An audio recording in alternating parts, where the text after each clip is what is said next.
Hello, hello, hello, everybody. Sorry for the delay. Just a few technical difficulties. I had some yesterday too with the last live stream I tried to do.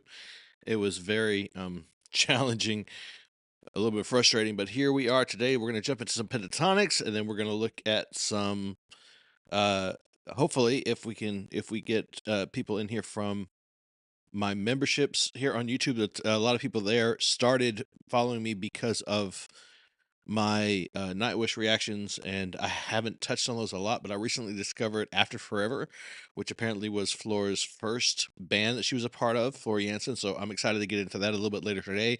If you guys want to stick around for that, it'll probably be around 2:30, depending on how long. I'm sorry, around 3:30, depending on how long this pentatonic section lasts. But for now, I hope that you are well. To give my little intro here. My name is Brandon. I am an acting coach and aspiring filmmaker, and today we are throwing a little bit of a fundraiser. So I'm so glad you've come to join us. I'm so glad that you're hanging out here.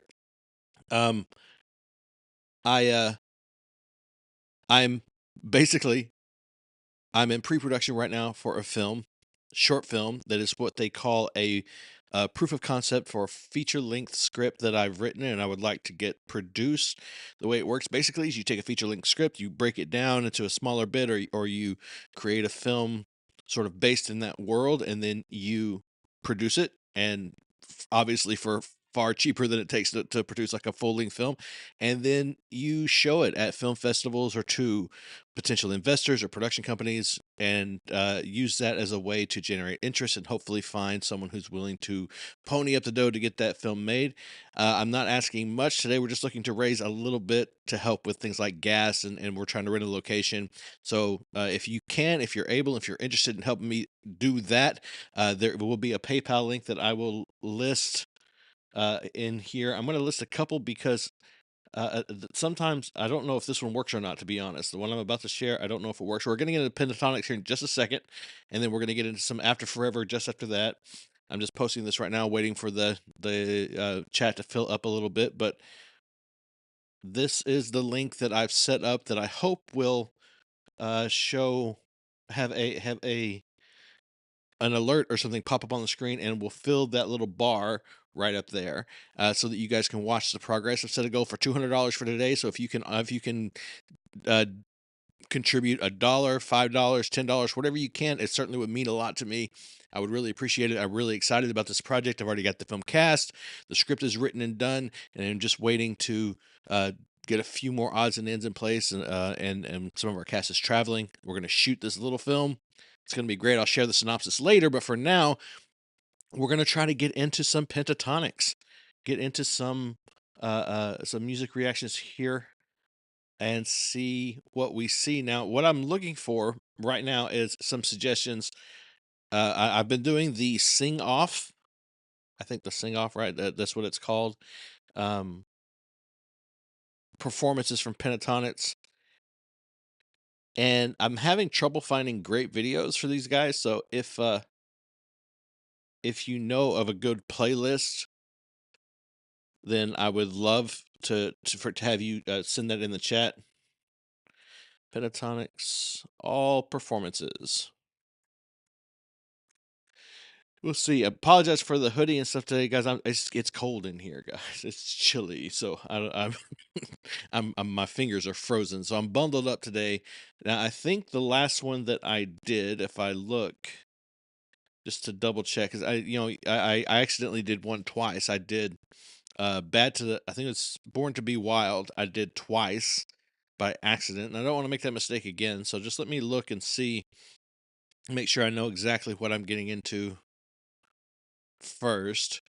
I think so I did Born to Be Wild and I did Stuck Like Glue. Now, according to this list that I've got here,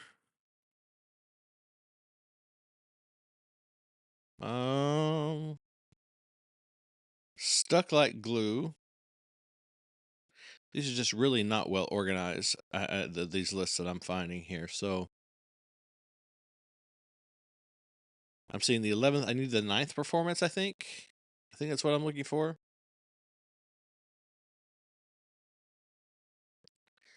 I'm a little, that's not going to work. That one's not going to help me. So we'll try a different one here. Actually, let me share my screen with you so you guys can see what I'm doing. I'm looking for a good list. That one didn't work. Go straight to number 11, 2. I'm having a tough time. I don't know what's next here. 6 performance.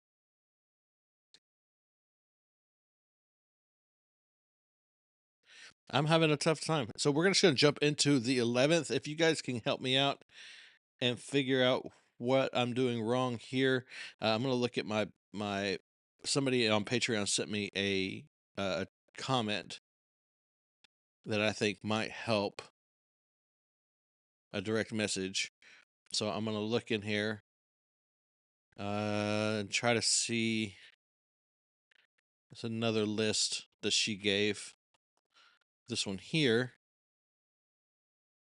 9. Okay. Oh my God. But I did oh my God. So let's get it on. Haven't seen that one. So that's what we're jumping into right now. So hello, everybody. Welcome back to the channel. If we're just getting started, just getting this live stream up and on the way. So if you're joining us, we're about to jump into some Pentatonix reactions. I will be pausing consistently, as well as I'm going to have to blur the image a little bit because YouTube is pretty strict. So I'm going to go ahead and set this blur up, but just a slight blur. I hope it'll be enough to keep YouTube off my back here. But yeah, we're going to jump into this really quickly. Hopefully some of you will filter in as we get this going. Again, this is Pentatonix. I will be posting the synopsis, or talking about the synopsis of the film here in just a little bit, give you a little more idea about what I'm doing here and what I'm trying to raise money for. But for now, again, we're going to jump into what says this performance number 9. This is Let's Get It On with Judges Commentary. Pentatonix from Sing Off. Welcome back, everyone. It's awfully quiet. Hold on. Now, when I think R&B, there we go. I think love songs. Hello, Mr. Lachey. Love songs. And tonight our singing groups are getting romantic, making our hearts beat the vocal versions of R&B's sultry sound. And for our next contenders, the quest for the title started with 3 small-town friends. Now their shared passion and the added talents of an innovative rhythm section have taken Pentatonix all the way to the national stage.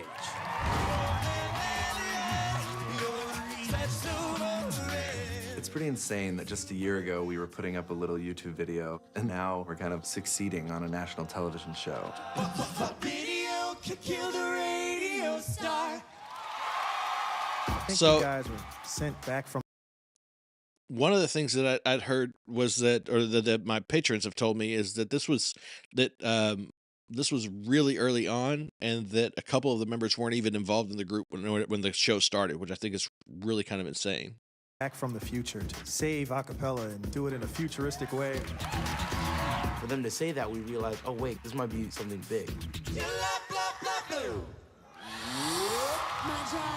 One of the things that we're known for is the bag of tricks that we have. Yeah, those we two. We always try to take big risks each week. We've been lucky because they've paid off well, but there are only 5 groups in the competition now, and we're taking bigger and bigger risks. That makes me really worry. Yeah, those two, the percussion system, the percussion setup that they have, and with all the bass and the synth noises, and even just the standard drums and instrumentation that they do in the background is actually really impressive, and I think is a big component for why they're able to be as successful as they are. People are kind of expecting that Pentatonix twist on the song, and it's getting harder every week because we want to think of new stuff and try to improve and improve and improve and impress the audience more and more.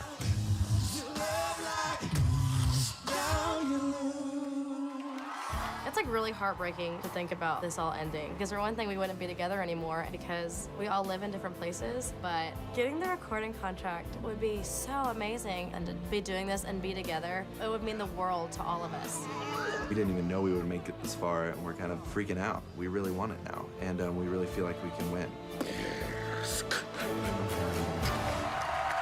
They can. I'm sure they can. I can't remember if they did or not. I don't remember from any of the commentary that I was given, any of the information.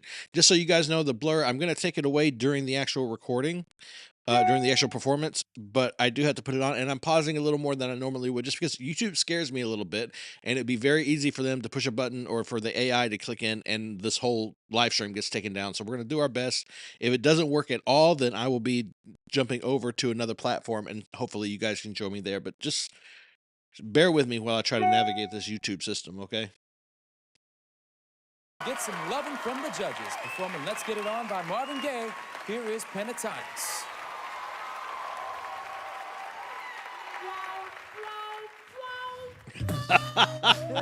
That's Jesus. Okay, wait, I gotta go back.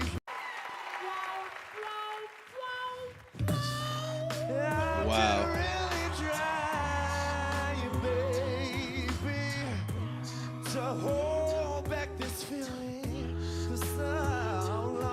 Wow.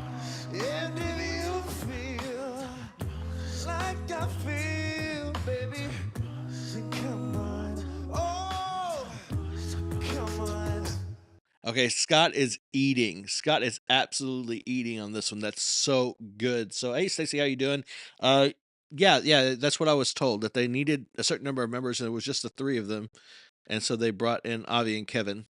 Yeah, right before, which I cannot tell you. When I watched the very first reaction of this sing-off series, it was really interesting to have that information, because I think I didn't learn it till after the very first one, but when I looked back on it, and then as I went forward to watch them grow together, but it was like already, like, first performance out the gate, they had so much chemistry.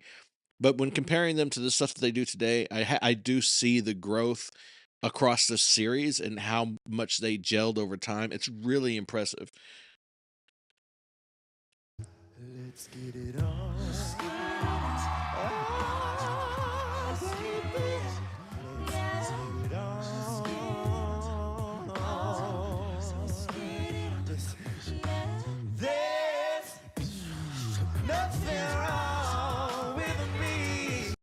I really like how they use Kirsten as often they use her as like her splash of color. They take the accent colors that they use in their outfits, and that becomes her like primary color. Because I mean, what is she if not a burst of color in this group to begin with, right? She's got so much style and energy, and has such a skilled way of adding different texture and layer to what they bring, and so it's really cool to see them sort of represent that physically.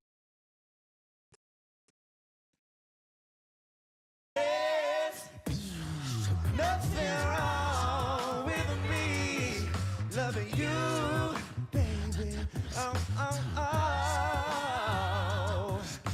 And giving yourself to me could never be wrong if the love is true.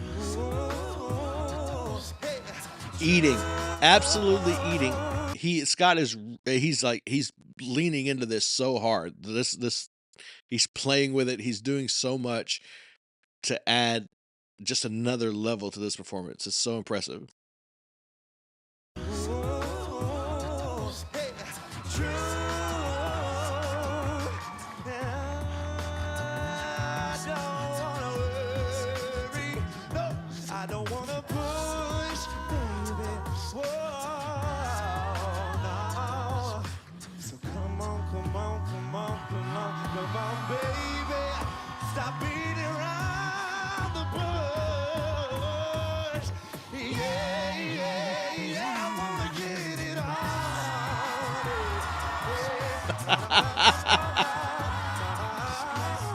Okay, I'm trying not to do this. I've heard that YouTube really doesn't like it when you go back on things, but I gotta look at that again. That was so good.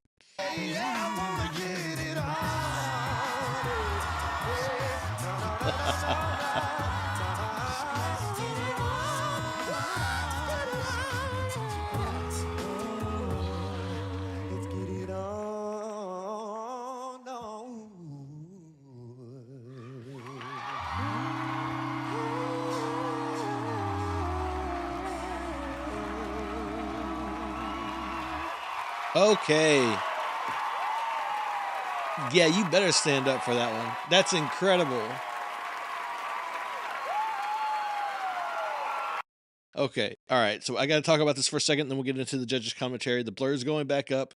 It's a little cumbersome. I need to set up a what do you call it? A hotkey for that. But um, this moment here at the end, first of all, I mean, like, again, I've said it twice. I'll say it again. Scott absolutely ate for this performance. He went crazy. It was so good. He really stepped outside of what we've seen from him before, and like brought a different level, brought a different sort of character to this performance. It was so much fun to watch him go through it. Audience loved it. Obviously, it was a ton of fun. I think that giving him that space at the end and really letting him sort of break away from the group was a really smart thing to do. Um, Obviously, they've got a ton of chemistry and they're really good at being a very cohesive unit. And that didn't break there, but allowing him to step out, giving him a little bit of freedom in the performance was a good way to sort of subvert some expectations, get the audience really excited.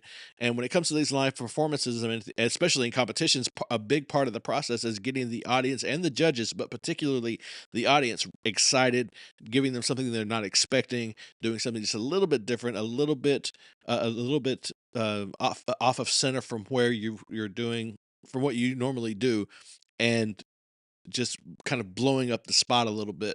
And I think that they did it. That was a really smart choice. And then to bring it back down, smooth it out, and give that last little bit of harmony there at the end, bringing the group back together.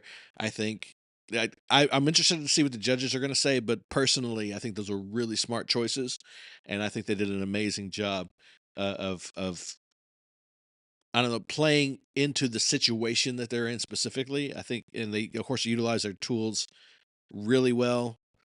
Everybody was completely in it. The whole group was vibing on the same frequency as they tend to do and have such a skill for. And I got to give that to Scott in my mind anyway. And I could be wrong. There could be another sort of emotional leader of the group, but it really feels like Scott is the one that sort of leads the charge as far as the tone psychologically and emotionally that they bring to their performances. I got to give him credit for that. Yeah, let's see what the judges have to say. And by the way, I'm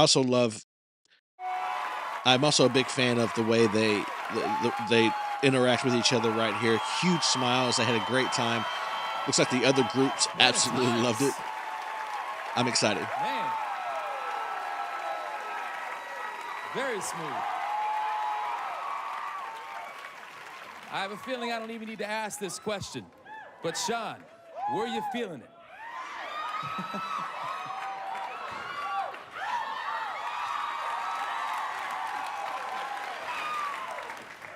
It was all right. Man, I can't express enough how incredible that was. Like, that was a incredible rendition of one of my most favorite singers of all time. Like, he is my dude. Like, Marvin's my guy. And the way that you guys did that, man, like, you make it your own, and I really can't talk. Thank you very much. Good night. Ben. Sometimes less is more. I love it when Sean gets that way. That's always good. I think I like it. There's going to be dude just said I like it when Sean can't talk. a suspicious bump in the birth rate in 9 months. There'll be names Scott and Kirsty, and we'll know why. I mean, that song pretty much sums up what R&B is about. It's brilliant. And Mitch, what a better way to start the song. That was killer. The wah-wah was awesome. Yeah. That was incredible.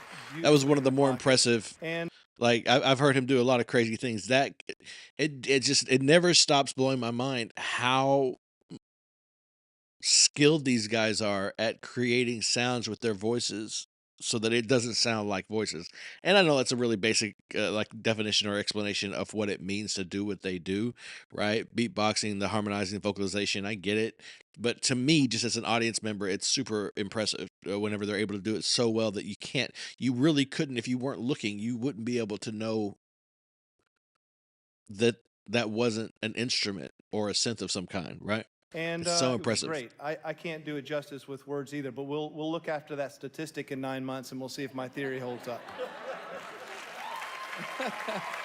Sarah, what'd you think? Oh, good Lord. That was unbelievable. You guys are incredibly professional and incredibly polished at what you do, and it is a joy to hear you perform every single week. You're so badass. And when I am at a loss for words, I usually break out a swear word or two, and that was just awesome. Wow. I didn't see that coming.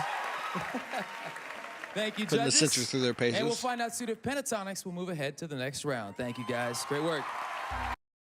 Hey, Annika, it's nice to see you. Thanks for stopping into the live stream. Yeah, so that was great. Not a whole lot more I could say about that one. They're so short. One of the downsides to these sing-off performances is how short they are. It certainly takes a different kind of skill. Another skill. It is a skill in itself to be able to take a performance like this and make it impactful. Find the right moments. Be able to show off what you need to show off. Get the skills you want to show off in such a truncated time.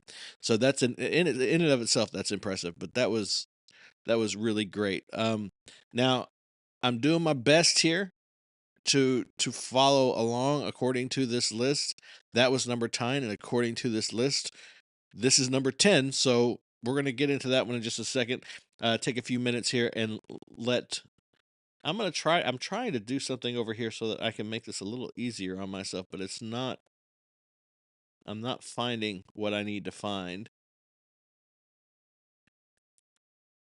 This blur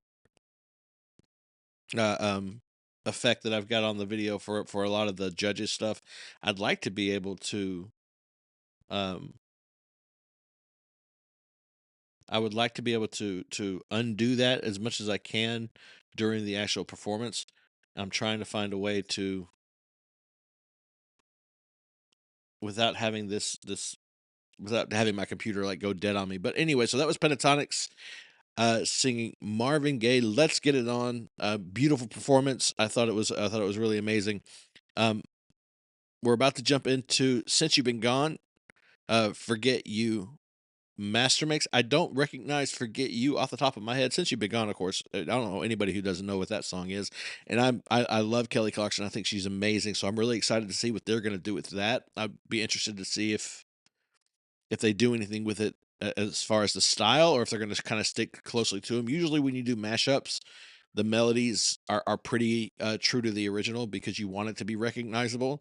When you mesh it up with whatever other song that you're going to be doing, the whole sort of impressive nature of doing a mashup is being able to take what the song is and what another song is and blend them together seamlessly without changing too much. Usually that's what you find. So I'm expecting it to be pretty close to the original. We'll see how that goes. But then, by the way, this, for all you Pentatonix people here, for anybody here who's a fan of Pentatonix, this is for my patrons. I've been doing this sing off list on my Patreon for a little while now, one a week. And over the holidays, I kind of fell off and I wasn't able to keep up with the schedule. So this is kind of like payback for them. This is like, hey, I really appreciate them sticking with me. That group, it didn't really shrink at all. They've really been patient. And this is sort of like my thank you to them. So we're going to try to get through the rest of this list today here on the live. And hopefully you guys can appreciate that, being a part of that. Everybody here on YouTube is kind of getting a look into what I'm doing for my patrons. And the only reason I didn't do it privately is because I'm not well versed really in the whole live stream game. I really don't know what I'm doing. And I find it difficult to like go live on Discord. I don't have time to figure out how to make that work. And I just thought it would be nice share this out there with everybody. and give everyone an opportunity to get a look at what we're doing. Also, to give everybody a chance to know what I'm working on. The fact that we're producing a movie now, it's a big deal for me, and I want all of my YouTube family to be able to be a part of that and understand what that means, and hopefully to get your support if you're willing. Well, again, we'll get into that a little bit later. I'll talk a little bit more about the film, give you a synopsis and all those things and break that down. But right now, we're still moving on with Pentatonix. That's the goal here. We're going to try to get through some more of these performances. I got started a little late, so I'm going to try to mush these together, get through them a little quicker than I maybe would have, and make sure we get them all in today if we possibly can. I'm not even sure how many there are, to be honest. But now, jumping back into this, we are looking at Pentatonix, the 10th performance in the sing-off. This is going to be Since You've Been Gone and Forget You, the master mix with judges' comments. We're going to leave the blur on for the comments, and then we'll take the blur off for the actual performance. Please stick around, stick with me. Let me know in the comments what you think about this or anything else. Check out that link that I left for donations to the film. It's the streamelements.com/TNAE/tip. If you want to leave a donation there for the film, I would really appreciate it. We're just trying to raise a few bucks to get, like I said, gas, help pay for a location, feed the actors. Sometimes they like to eat, but for now, let's jump back into this again. This is Pentatonix, Since You've Been Gone, Forget You. I think I know that. Is it the CeeLo Green song? Just not forget, right? It's FU and another another F word. Let's find out. You know, it's hard enough to perform any song with an all-vocal arrangement, but tonight, our sing-off Final Four have got to merge two songs with different tempos, keys, They and can do styles. it. No problem. Somehow make them work together with just their voices. Let's kick it off with a group of vocal dynamos who've stayed strong all season by giving every song a futuristic twist. Now, the daring members of Pentatonix are going to combo two hits about breaking up to try and break into the finals. Let the beat drop. Pentatonix put on another stellar performance with Usher's OMG. And then brought the house to its feet with their passionate rendition of Marvin Gaye's Let's Get Okay, It it seems like I'm back on track as far as I can't express how doing enough these things how in order. It incredible feels like I'm that getting was. back to the right spot. I mean, it's a scary feeling. I'm always nervous and anxious, but then after hearing things like that, it's just like thrilling.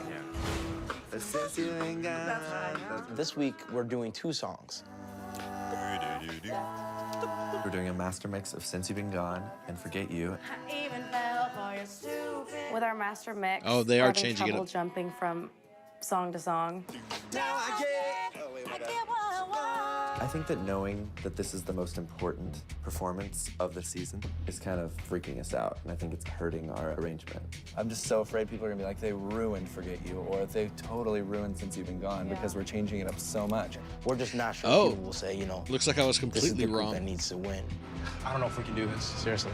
I know all of our voices are tired, and we're all mentally exhausted as well, so, I mean, all of us are struggling.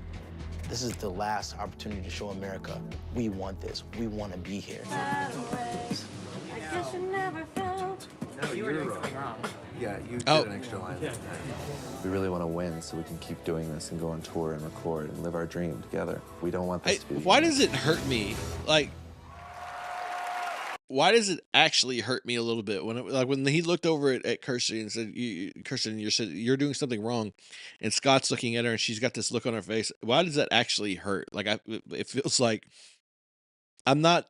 I don't get that kind of invested in these performances usually, but for some reason, I don't like to see them argue. I feel they're doing a good job with these cutaways and behind the scene things. I think. Of getting the audience. I mean, I guess that's what they do, right? That's sort of their whole job. Hoping to leave the judges with another unforgettable performance with a master mix medley of CeeLo Green's Forget You and Since You've Been Gone by Kelly Clarkson, here's Pentatonix. Hello, TC. Thank you so much for subscribing.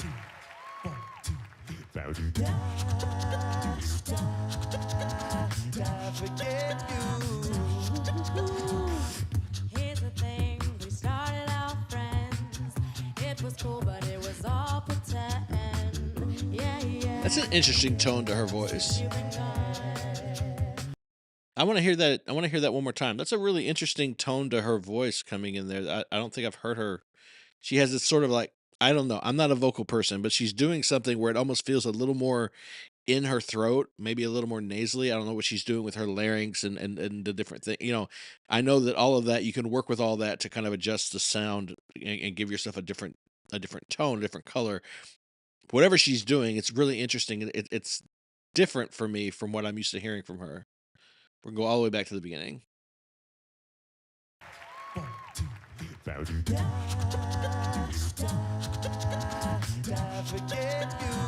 That's so crazy to me. Look at his eyes.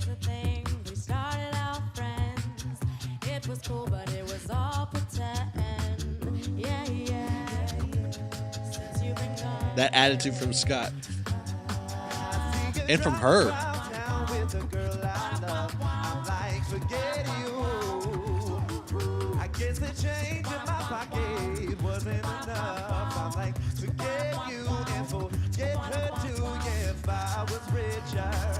I love this.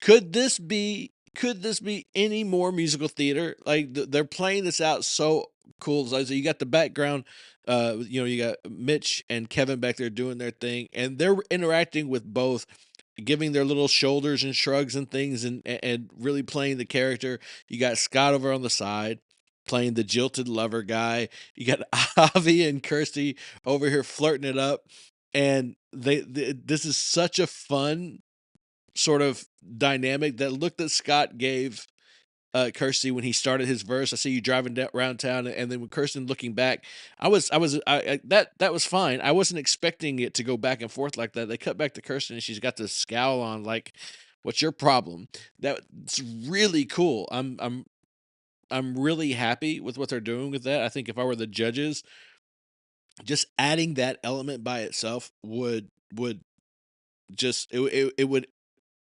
only increase my respect for the group and for what they're trying to do.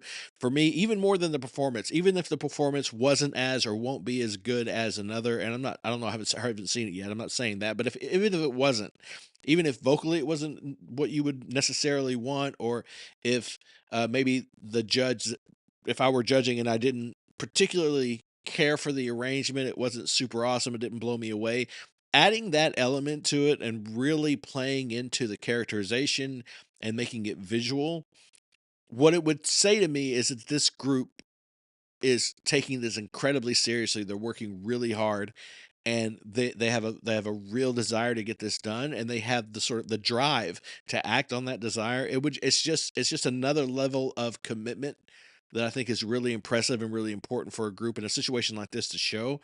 They do keep impressing me. The further I get into these performances, I keep finding different things to sort of be impressed about, and different things to sort of be awed by. They're really great. These and they're so young here. These kids, I mean, they're incredible.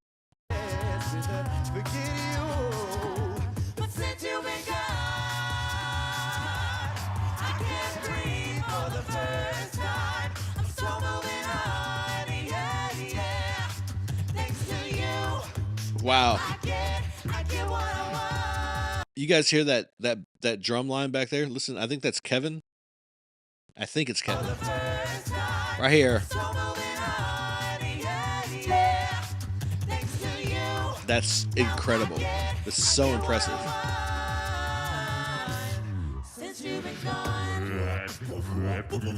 Oh no.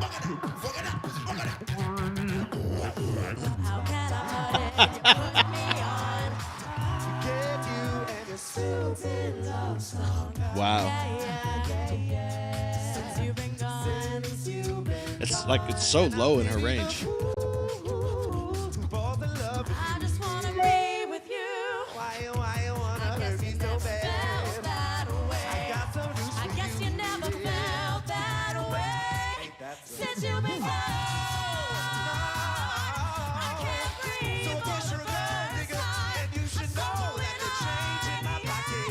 Okay, chills.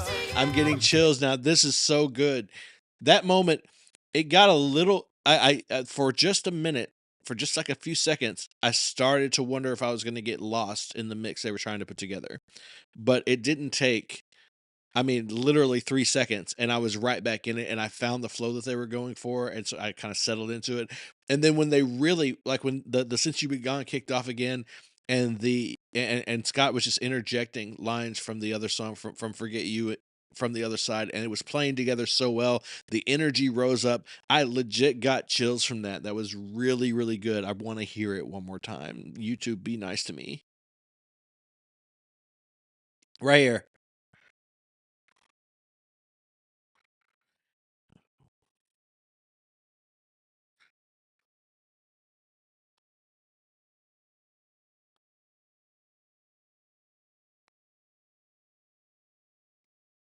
This is so good.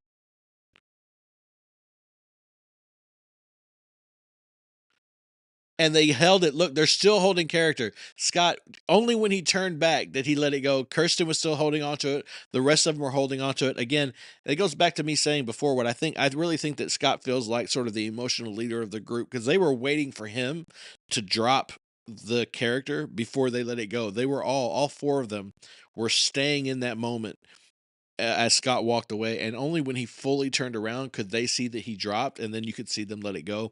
That's really impressive. First of all, it shows that Scott is a skilled leader, that he knows what he's doing when taking control of this group. And we can't see it now. I don't know what you mean.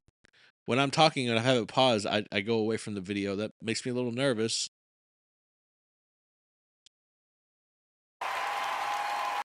It's playing, yeah. Let me know in the comments. There is a huge delay between what I say and when you guys see it. I've noticed before. So let me know in the comments. Was it just because I was talking? Because when I'm talking generally, this is what you'll see.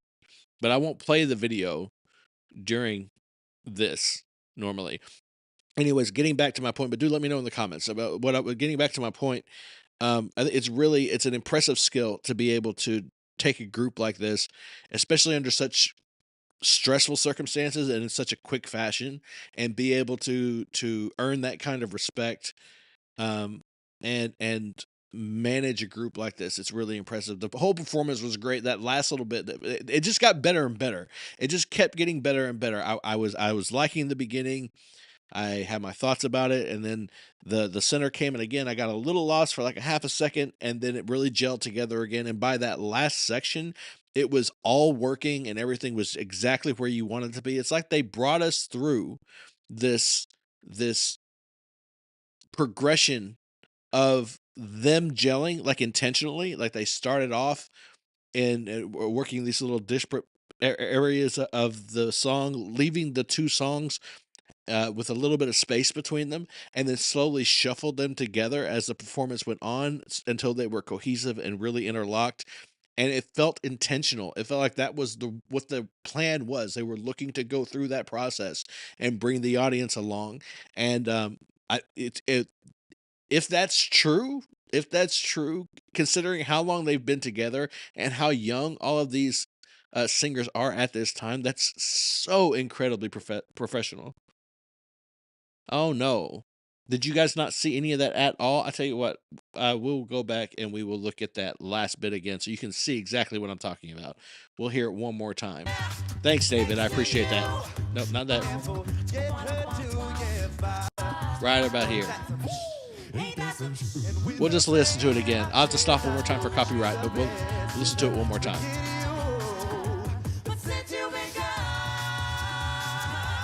Yeah, I went back way too far. I know you guys don't mind.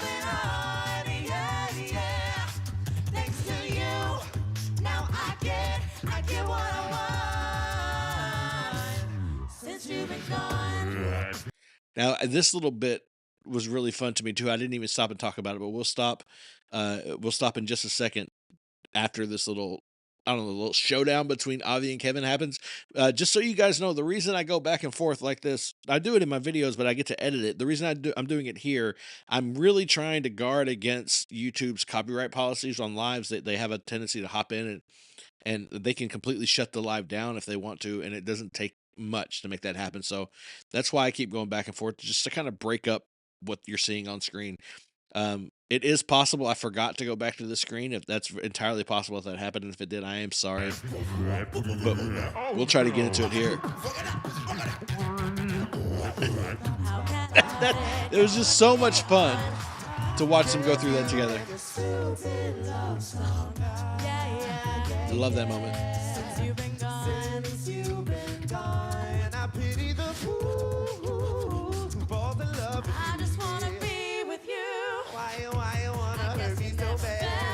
That's, look at her expression too. The attitude. This is the moment it all came together for me.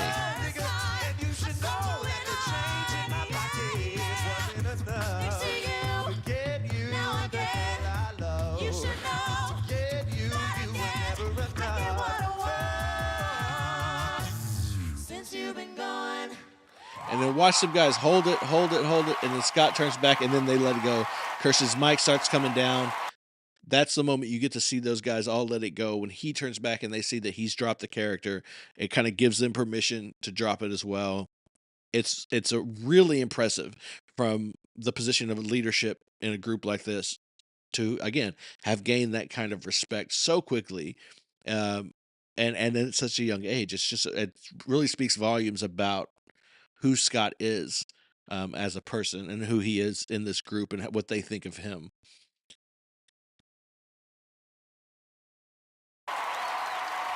Okay, Blur's going back up.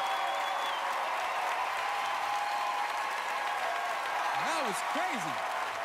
Pentatonix. Wow. Let's go ahead and go right to our experts. Ben, what do you think? Nice work. I mean, going from the Kelly Low Green to the CeeLo Clarkson was really seamless. You knew you had a non sequitur after non sequitur to deal with, and you just made that entertaining. Avi and Kevin, you guys are getting to be amazing rhythm section. Yes. Growing. And it's really interesting what he just said there, because there were sections in that really could have been disastrous. And they used really creative devices, like having Avi and Kevin come up to the front and have that little duel was a very creative way to transition into the next sort of section, the next sort of tonal shift, without a smart way to do it, because it kind of freed them up and didn't force them to try to make a seamless transition with both songs, but two, it was just a really smart way to do that and be able to transition us from one section to another without making us feel bogged down or without it feeling jagged or jaded at all. So yeah, I 100% agree. Watching the battle between Avi on bass and Kevin on the beatbox was bitchin'. I mean, it's like you guys gave voices to the instruments. You're getting like a really tight touring band that's been out doing this for years, and you always come up with some kind of trick that you don't expect, because I keep thinking they're going to run out of stuff. And you didn't, and you did something really cool. It was great. I heard you guys out of tune for the first time of the series yet. It wasn't serious, but I think it was in the second chorus of, God, which song? I don't know. It was going back and forth so well, and you just brought the whole thing together and made it entertaining. So, yay, Pentatonix. Nice work. Sarah? Now, in my mind, what I'm seeing is that they're hearing this and they're appreciative, and that somewhere in there, multiple members, maybe all of them, are running through the second verses of these songs, trying to figure out what he was talking about. And I guarantee you, Scott, maybe all of them, are going to be examining the footage of this to try to figure out where they went wrong, where they may have been out of tune, and make that correction. There's nothing about these guys that leads me to believe that they're going to let that go. They really feel incredibly passionate about what they're doing, and I don't see them stopping at acceptable. You know what I mean? That was a great performance. First I didn't of all, hear it, our though. lead singers here, Kirsty and Scott. What I loved in this performance is that you guys were telling a story with your motion and your choices on stage as well. And you ditched Scott for Avi in the end, and then it worked out, so. But it was really entertaining. You guys were telling a story, and that was a lot of fun to watch. I was smiling and grooving like a loser, so I think you've done your job. Thank you. Sean? I'm so used to you guys like actually doing like these like real ill breakdowns and all this other stuff and transform and all that stuff, but you know, you didn't do that and I still enjoyed it. You seamlessly put together those two songs where it was almost like, okay, they're singing to Kelly, nope, okay, now they're singing that one, now they're singing that one. It was just so fluid how you guys did it, you know, just creating something different that even the artists themselves might not have thought of. Avi and Kevin, you guys are no longer named Avi and Kevin, okay? I officially name you Meat and Potatoes. Because you made the whole music mega mix thing work because you stayed constant. You're so intelligent when it comes time to arrange certain things because you know how far to push the envelope, and that's why you guys are so enjoyable to listen to. So good job. Yeah, the rhythm section, I think, the rhythm, the beat, and the bass section really sewed that together and gave you a lot of. I love his comments. I love his comments so much because they're so on point for me. They really did feel like it did an amazing job of. Like that was the part of the mix, the arrangement that really tied everything together and kept it consistent and pulled it into being one song, which I guess is pretty common for mashups. But doing it with just human voices and being able to maintain that consistency is really impressive. So I think we're looking now. So the next one coming up is going to be Dog Days Are Over. I know that song. I can't remember who performed it first. I can't remember the artist that put that out, but that's what's coming up next. Thank you guys for joining me once again. We're going through Pentatonix sing-off performances. If you're just logging in, let me know in the chat. Say, hey, yeah, this was the point of the show. David says where we are really learning to be creative.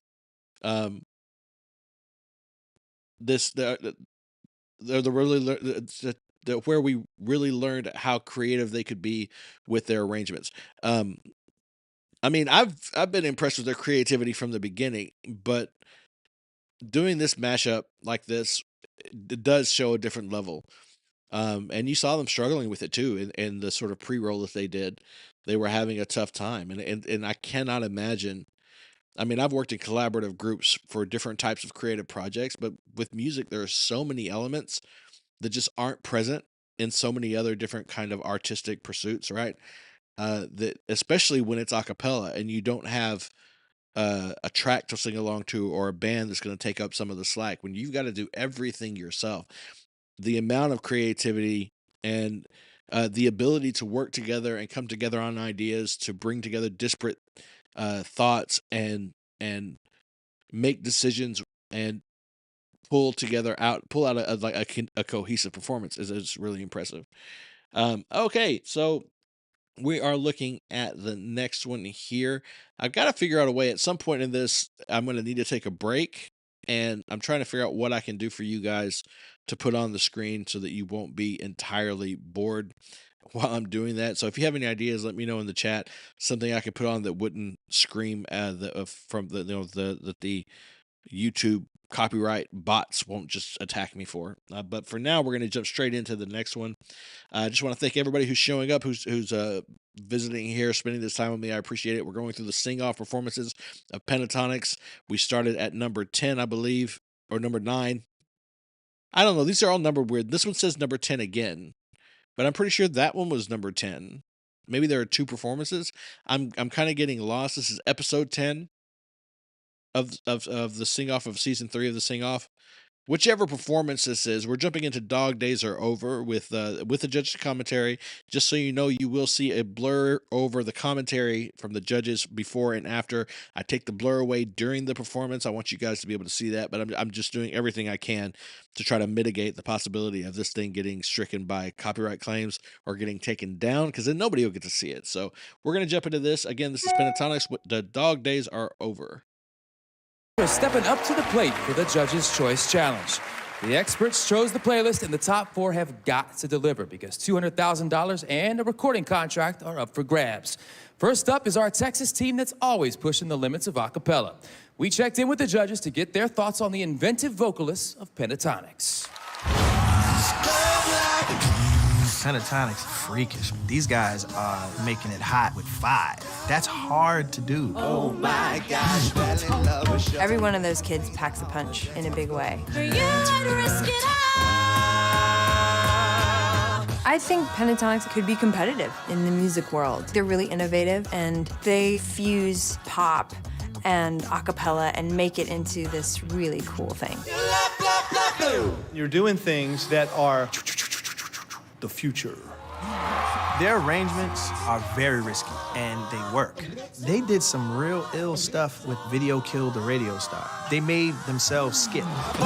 Video could kill the radio star. Who would think of that? You know what I'm saying? Pentatonix challenge is gonna be, are they gonna do anything new? I mean, how much more new stuff can come out of them? The whole trick is don't become too ambitious with their arrangements where they lose sight of the feeling of the original record. That could be. That's interesting though, but we all know how much they can do. They've been doing new things, new creative things for years since this started. So I'm not worried about that at all. Hey, Stacy, thanks for jumping into the chat. Nice to see you here. Live stream thing's kind of new to me. Let me know if you guys have any suggestions. I'm working on it. I feel like it needs to become a regular part of my content here on YouTube for you guys. But this one is going to be. It's a great song, and kind of like the judges, I'm getting to where I'm anticipating more and more, figuring out how they're going to come at things differently, what new they're going to bring every time. I don't think there's a danger. Like I heard Sean, I don't think there's a danger that they're going to go so far that they sort of lose the plot on, for the sort of original self, their original sound. I don't think that's an issue. I mean, maybe storyline wise, they might be putting that in from the judges because it's something that happens in this performance. If it is, I mean, again, they're very young. They haven't been together long, so it would not be. I would not be surprised, I guess, if that happened. But at the very least, I know that it won't destroy anything. I don't think they're going to completely ruin their song, but it would be a good learning experience for them. So we're going to jump into that. David, thank you so much, Mr. Bray, for your support. There's supposed to be a thing pop up, and it didn't do it. But Mr. Bray donating $100 in the chat through Super Chat or sticker. I'm not sure. I'm not sure how those work. It may be a super. There it is. David Bray, $100 Super Chatted. Thank you so much for that support for the short film. That by itself is going to get me where I need to be to just about pay the location. That we just had a little bit to go for that. So I really appreciate that, man. You have really, just with that one donation, you did a thing that's really going to exponentially make this easier for me. So I really appreciate it. You've been a longtime supporter of this channel.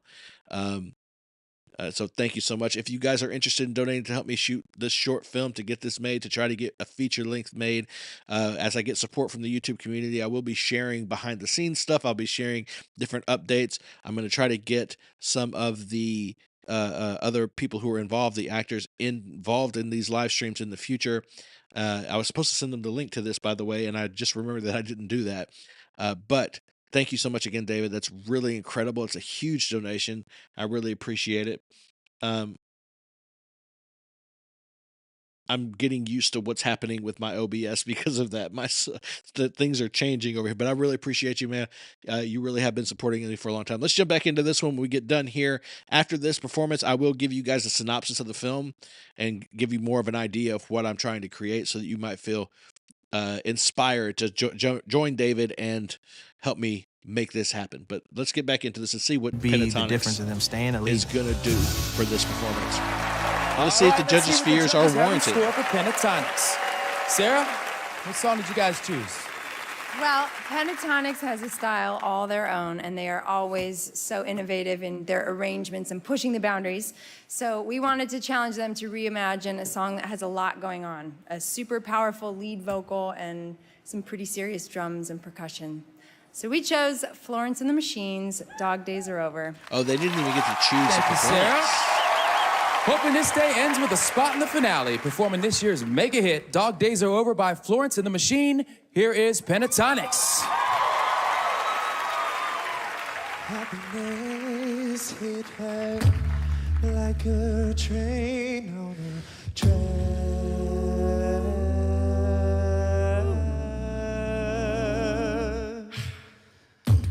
Coming towards her, stuck still, That's no so turning cool.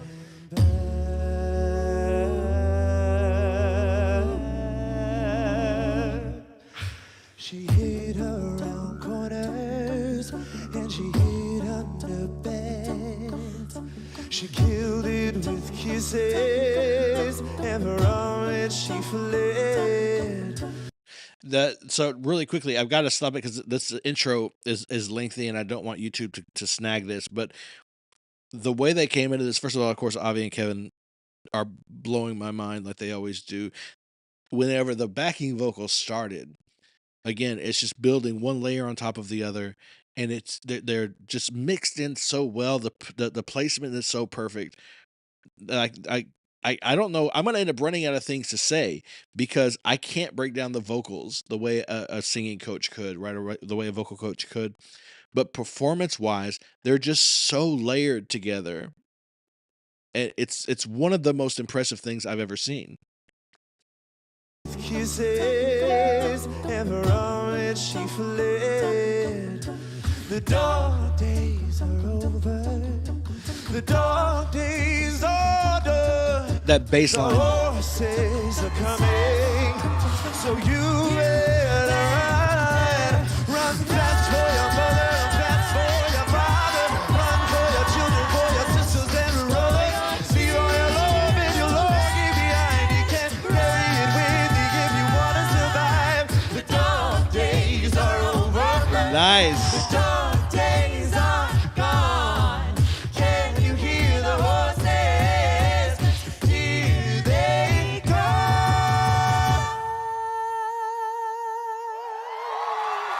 Never wanted anything from you. Okay, we're gonna go back and look at that one more time. It's getting along again, and YouTube is going to spank me over this one. I can just feel it.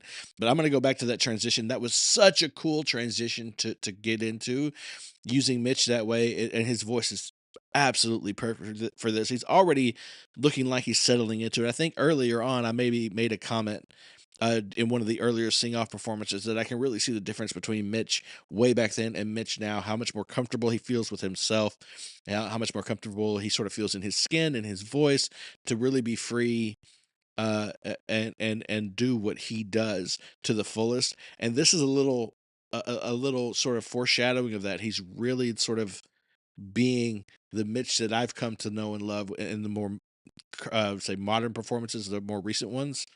But having everybody take the step back, turn around, the lighting coming down. These guys, these are theater kids, man. I don't know that for a fact, but these guys, Scott, Mitch, and Kirsten are the ones who've been together for the longest, if I remember right. And they had to have been like theater kids in college or high school, right? Here it comes, and that's so beautiful. He didn't start that note; he maintained it. Anything from you except everything you had, and so gorgeous. what was left after that too.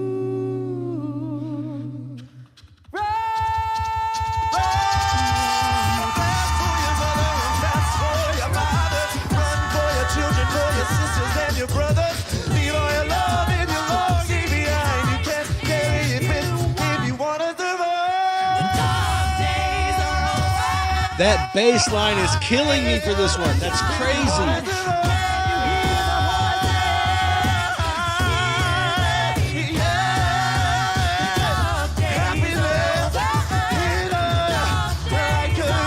Look at Scott. He's giving everything in this performance.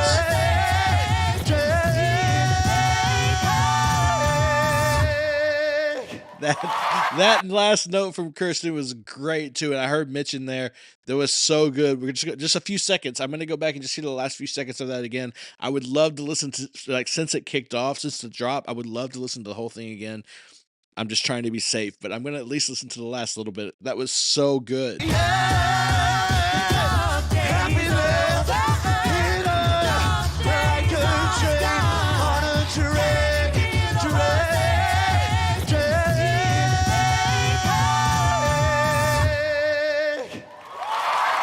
And then holding that out, you had the little vibrato in the end with that little bitty break, that little bitty, I don't know, I guess you would call it a break, maybe not quite a cry, just a little squeak at the end of Scott's verse at the last word he said there. It was so good. Musical theater, kids.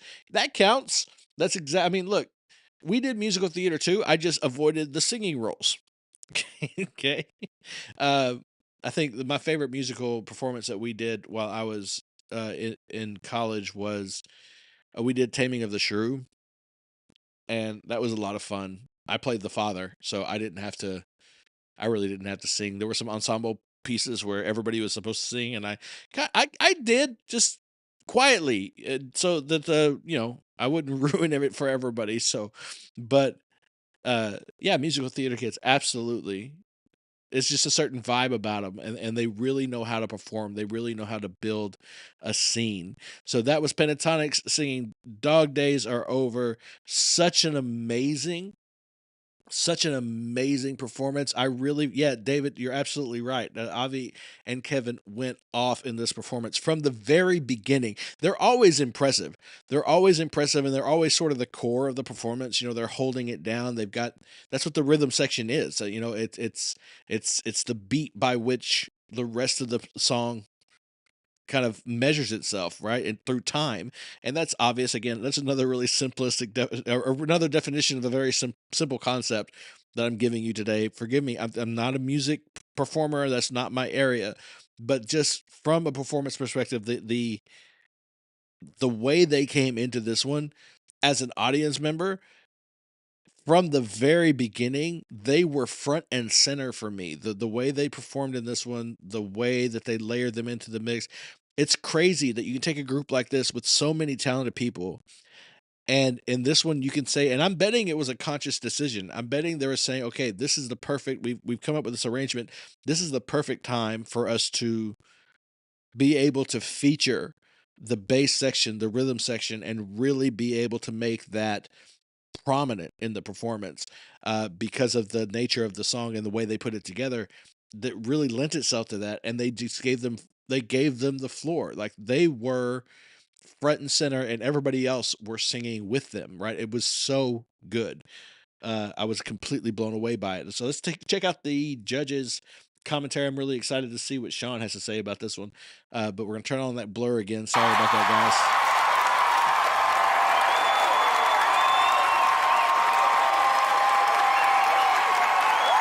You should be very happy with yourself.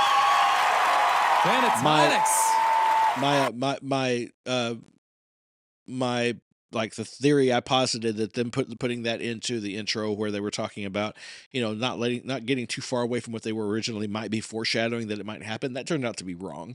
That turned out to be completely wrong. Ending it on a high note. Still acting though. Yeah, still acting. Not the singing parts. No, sir. Sean? Nobody wants that from me. I promise. You guys are ridiculous, man. Like, that was like audio drama. We're coming down to the wire of this record contract. So you want to have something that you know that you can play, and everybody is like, yo, that is crazy. That's what, this whole thing is about. Mitch, woo! I'm gonna tell you, man, you have one of the prettiest voices I have ever heard in my life. Yes, 100%. There was so many elements that was just ear candy, from Kevin and the horse hooves and the choo-choo trains that you were doing to, the breakdown to Mitch. And that was so ingenious, like the way that you guys were able to just give Mitch his moment. And you were, that was, man. It was a wonderful performance. That was awesome. Sarah. You guys are you're riveting on stage. You know how to use your instrument, and it's a God-given gift, and you guys all have it. So really, really fantastic performance. I learned today that 3 of you are 19 years old. Mr. Whoa, Scott, really? singing the lead on that, is 19, am I correct? Miss Kirsty is 19 years old, and Mr. Mitch is 19 years old as well. So what we have here is a young group of people that show so much promise and potential to become even that much more great over time. I love hearing you sing. Well done, you guys. It was fantastic. Ben? Surprises are a rare gift in a musical arrangement. They're hard to come by, and you guys always give us 1 or 2 of those in every performance. And that one was where Mitch popped in this time. And it's not just about the fact that he has a beautiful voice, which he does, partially the way you guys set that up. Yes, the setup and then was you get beautiful. a surprise. You guys were so focused. And Avi didn't even want to let go of the focus after the song was done. Yeah. He was just like, My God. that. I missed that. Hold on, we're gonna go back to the end of the song. I want to see if I can, maybe they weren't on camera. I want to see if I can see that. Hold on, where is it?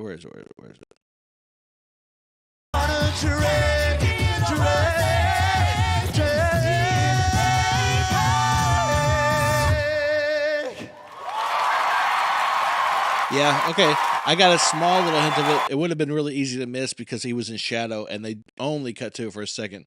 Look, we've talked about that before, about holding a performance. It's really important. I want to go back in a little bit.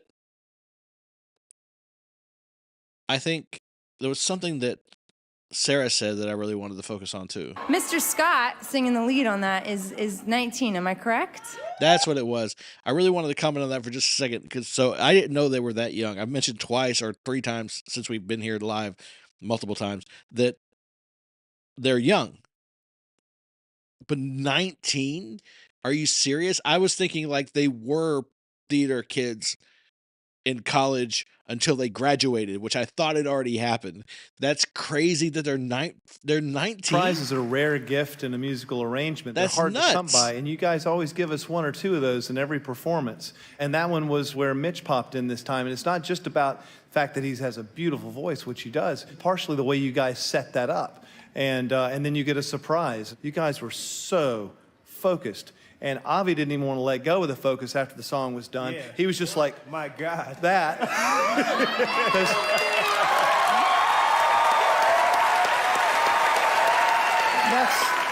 That's really in the moment amazing. Thanks for the surprises, guys. I thoroughly enjoyed it. Nice work. All right, judges. We'll find out in moments if Pentatonix will be standing tall in the season finale. We'll wait and see if Guys? there is any other comments from the guys. Okay, so the next one is there, number 11. This is Pentatonix Without You with judges commentary. David, I don't remember if they said anything about college. The trio was the name of their group in high school. Okay, so they went to high school together, but that's crazy to me. It's crazy to me. Hold on one second. I'm gonna do something here really quickly because I don't want that to be gone here. Let's fix this. I'm working on this whole live stream thing, guys. I'm doing my best here. So we're just slightly from time to time, we're going to be making this a little bit better here and there where we can.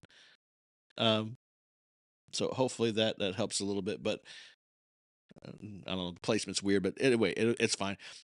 But it's crazy to me that they're that young. It blows me away. The whole performance was great. Mitch's section, when they broke it down, was beautiful. His voice is absolutely gorgeous. But he's right. The way they set that up, I talked about it, how everybody kind of fell to the back, turned around, and just froze in that moment. The lights went down. It was so beautiful. And then they slowly re-entered the performance.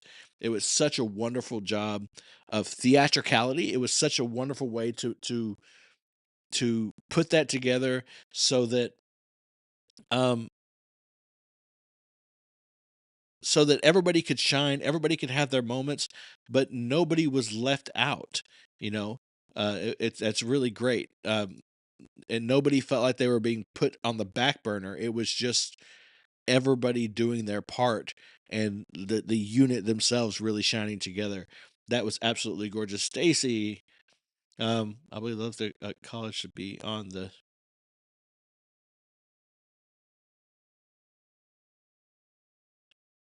There's a little heart. I've got to tell you, there's a little heart where I can insert emojis and things just like that.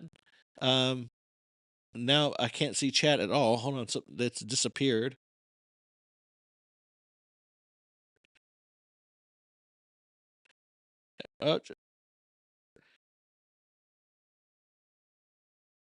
Making this happen, I guess, as best I can. But there's a little heart.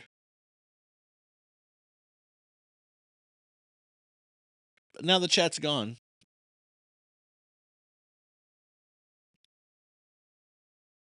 And I'm hearing an ad. What is happening? This is throwing me off pace. I'll fix that later. But I just think that knowing that they're that young is crazy. A lot because of the leadership ability and the way this group is gelling, the maturity that it must take to sort of keep this group together and keep everybody focused is really impressive. I don't like what just happened here.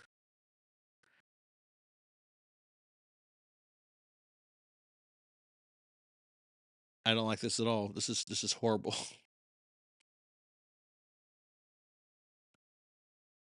Okay, I'm going to do my best to keep an eye on that. But so for the time being, what I'm going to do right now is I need to take a quick break because I'm of people things and I don't want to get into it. It's none of your business. But I need to take a quick break. But what I've decided to do is to do everybody on YouTube here a solid. Those of you on Patreon or Patreon followers who are a part of the Pentatonix tier, the Pentaholics tier, this will be sort of a revisit for you. I hope you don't mind. I just need a few minutes to go. I need to use the restroom, guys. Like I don't know if it's embarrassing or not. I don't know if that's TMI, but I need to go use the restroom. Take a minute. So what I'm going to do is I'm going to pull up the first performance that I recorded to the Pentatonix for the sing-off performances. And that way the people on YouTube, maybe not the first, I think I've got that one here. I've got a few listed here on YouTube. I'm going to find one that's not on YouTube yet. Maybe we'll go backwards and we'll play these together. Let's see. We'll go down to, we did the Christmas, did that one on here. To Oh My God, that one's not on here yet.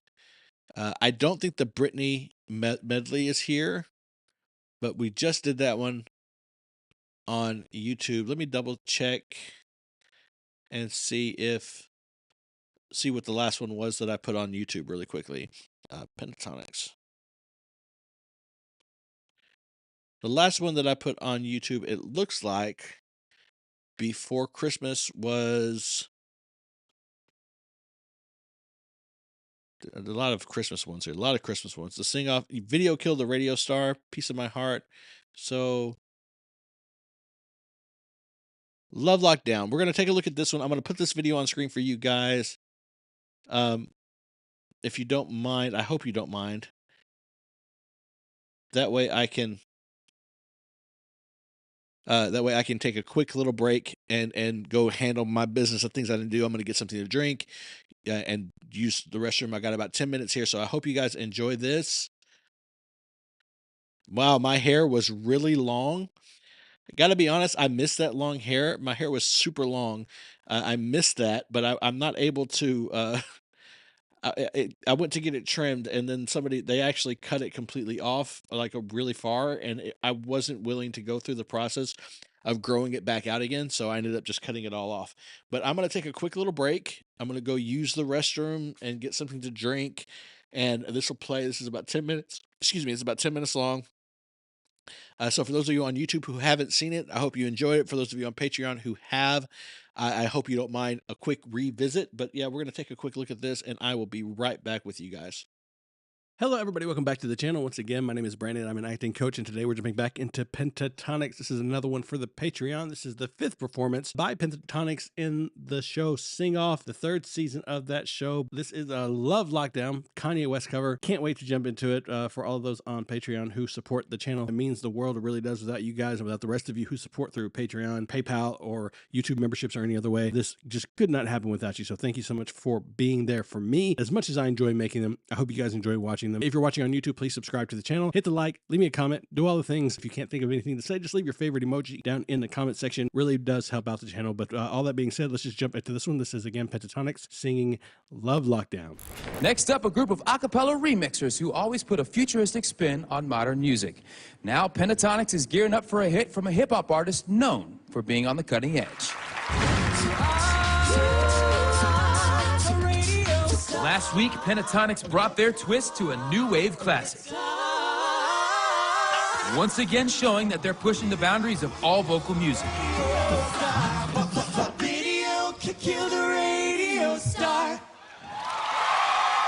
think you guys were sent back from the future to save a cappella and do it in a futuristic way. To see the audience react like that and the judges react like that, it was like surreal. It also gives us the confidence to continue taking risks because we can take the risks that hopefully are the right ones and hopefully the judges will like confidence it. Boost kind of after the week before. Doing hip hop week, we're kind of going the opposite route of what is expected. So keep your love locked down. This week's song, we chose to do Love Lockdown by Kanye West. We've actually discussed that we're not having a rap in our song and the pros and cons of that. Not rapping in Hip Hop Week is a risk because the other groups are going to be doing it and they could either kill it or it could be a disadvantage. Especially Urban Method, we need to watch out for because this is their forte, and I feel like they're a group that's kind of in our same vibe. As a basis song is the one song that's going to like show what I can do, and I have some parts in it that if I don't nail, it's going to just totally take away from the song. A lot of pressure. We're definitely afraid of being eliminated, that's for sure. Every week we psych ourselves out. Now the $200,000 in the recording contract is in sight, so it's becoming real and serious to us. Right now, we really have to be on top of our A game. One wrong note, we're out. Hoping to lock down a spot in the next episode, performing Kanye West's Love Lockdown. Here is Pentatonix.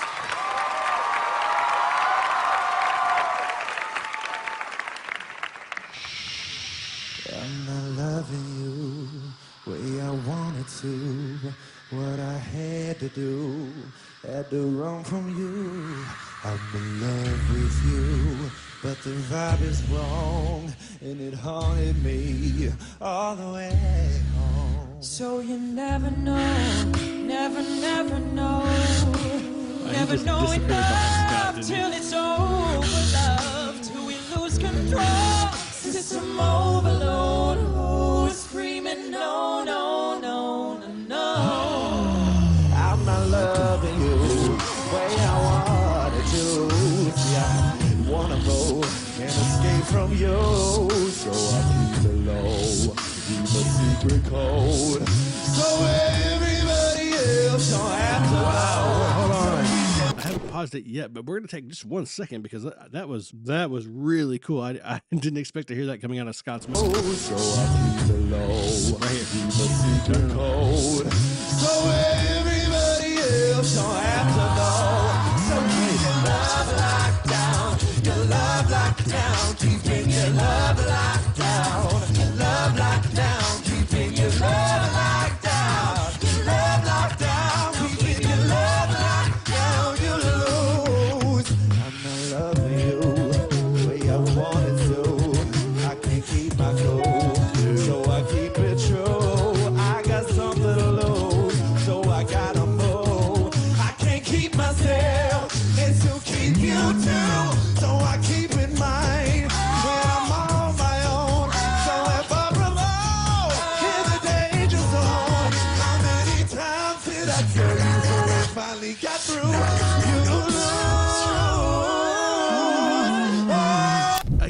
He's a drum machine. Seriously, freaking crazy, man. So one thing that I have come to love about Pentatonix, and I've talked about it in other videos that I've made about them, is that they had this interesting chemistry between the group where they not only seem to harmonize vocally, but they also kind of harmonize emotionally. They really get on the same page as a group, just with the general tone and feel that they're all putting off. I've watched some other acapella groups that they're wonderful. They're very, very established individuals, and that's fine too. There's nothing wrong with that. It's just a different choice. But with Pentatonix, what I've always seen is a group that sort of chooses to act as one entity beyond the vocals. And I hadn't seen that much during the beginning of this, not this song, but the first few performances. And I thought I didn't even mention it because it just seemed like a foregone thing, because obviously, if this was essentially when they first got together, they wouldn't have that kind of symmetry right away. That would take time to develop. I'm actually starting to see little hints of that here, which I think is incredibly impressive, because I'm assuming this is just taking place over just a couple of weeks, a few weeks. And I think that that's a really, really fast pace. It's a short amount of time to develop this kind of chemistry. It's not quite as perfectly meshed together and synchronized as it is today. You can definitely see little moments in here when they are all just completely on the same page. Personally, I don't know their dynamic. I would have to give it up maybe to Scott, but like there's got to be a central figure that really kind of sets the tone for the group. He would be my guess, but I'm not sure. That's really an incredible feat to accomplish in just a couple of months, you know.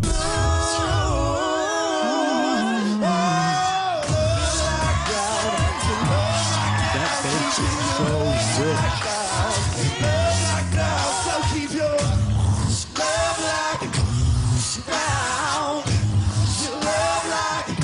Look at it, so in sync. Just the intensity on the face, not just the emotions in the voices, but the expressions and the just the feel that they're putting out as a person. They're like one entity. There's just one thing communicating with us. Look at that intensity all the way back to person. That's impressive. That's really impressive. Once again, for those of you on YouTube, you may not see a lot of this section if I happen whenever I get it up on YouTube, just because it makes it more difficult to include more of the music. So if you want to catch the full reaction to judges' comments and the introduction and what Pentatonix has to say in the end, then come check it out on the Patreon. Join the Pentaholics tier. It's just $5. Grow your network of Pentatonix fans. Sarah, what'd you think? What I love about live performance is that you feel in the room, you feel it right now when someone's been in the sweet spot, because everybody went there with you. You guys delivered on that performance.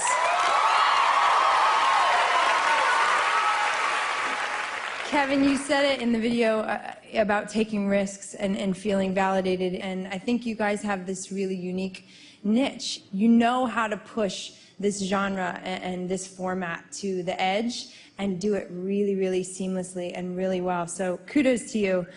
Scott, what? What? Yeah. I really appreciate that you seem to be really conscious about showing restraint, and as any good superhero knows, power is knowing when to use it. It's really effective, the way that you're approaching your vocals. And Mitch, that was amazing!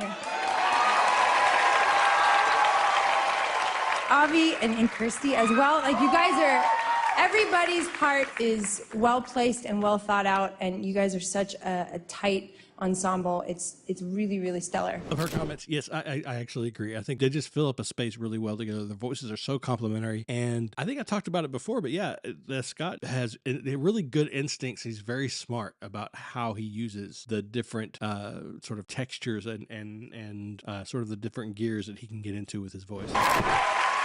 Ben? That was primal. It just had this primal thing to it, and Kevin still looks pissed off. He's still in character. He's like, gonna kick your... And Kevin and Avi, that's just the beginning was mean. It was incredible. That was so good. Mitch, the descending violin part was awesome on the minor chord. That was really a lot of fun. That was very cool. Great teamwork. Scott's always great. Nice work, guys. Sean?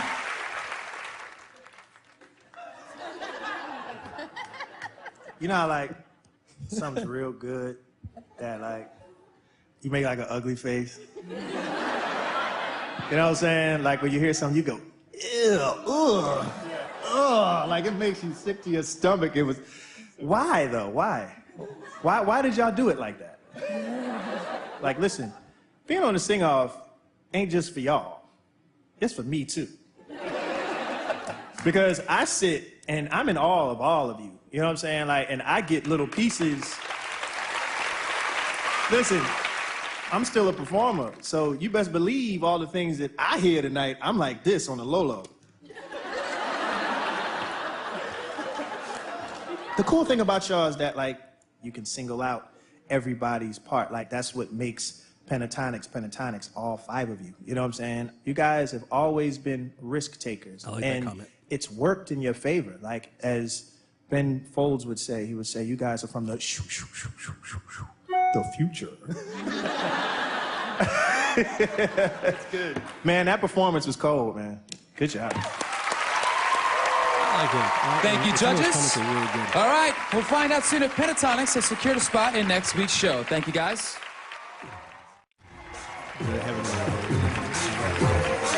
This song is just an emotional song, and we all got into it and really felt it out there and left our...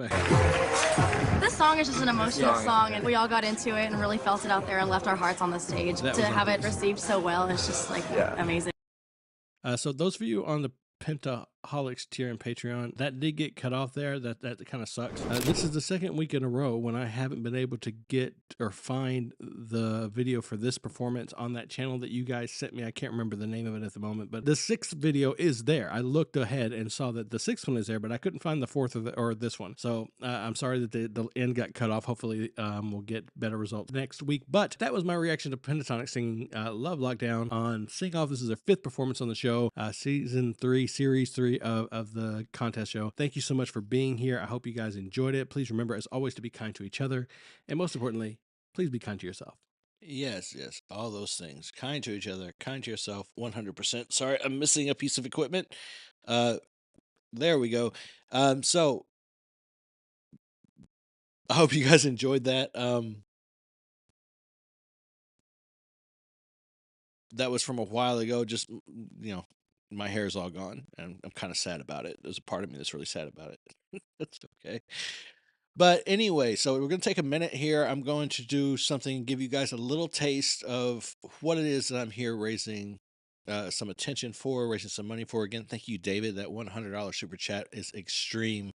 Love the support. I appreciate you so much. And just a quick little synopsis. One thing is missing from this synopsis. I'm going to try to layer that in, but just to read it off to you, I did not write this directly, just had input on it. So this is the name of the film. The name of the short film is called The Talk.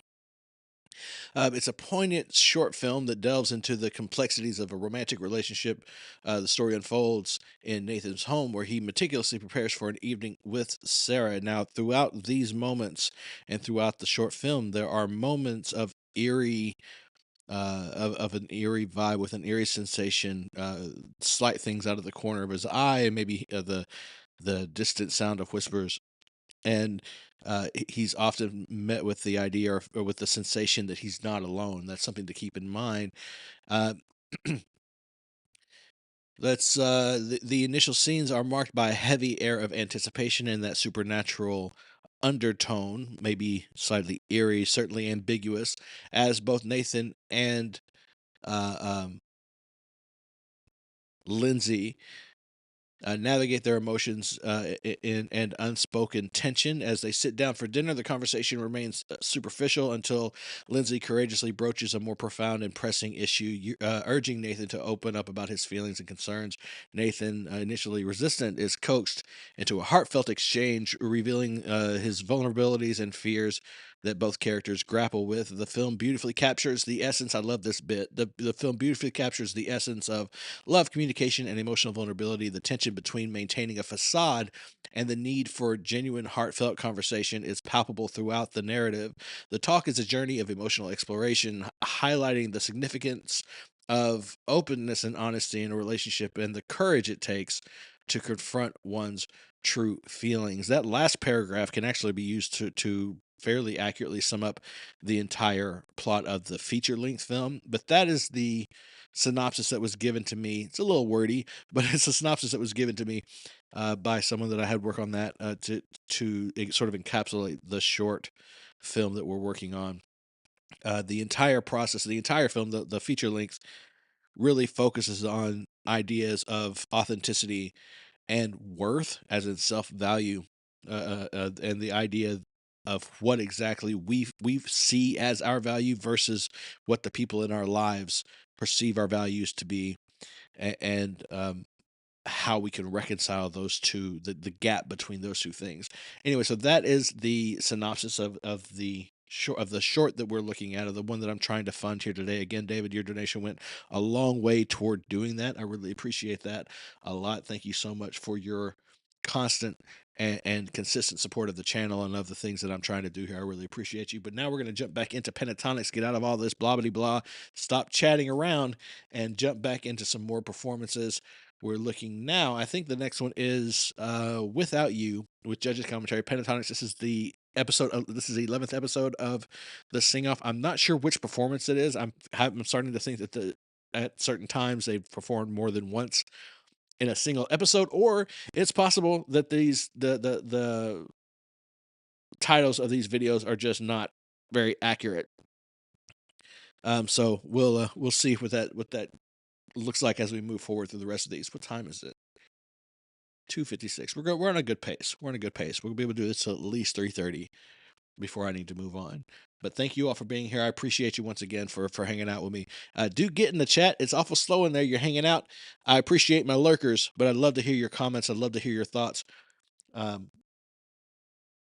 don't know what I did to the chat, but now I'm like watching it as an observer, which is very frustrating for me.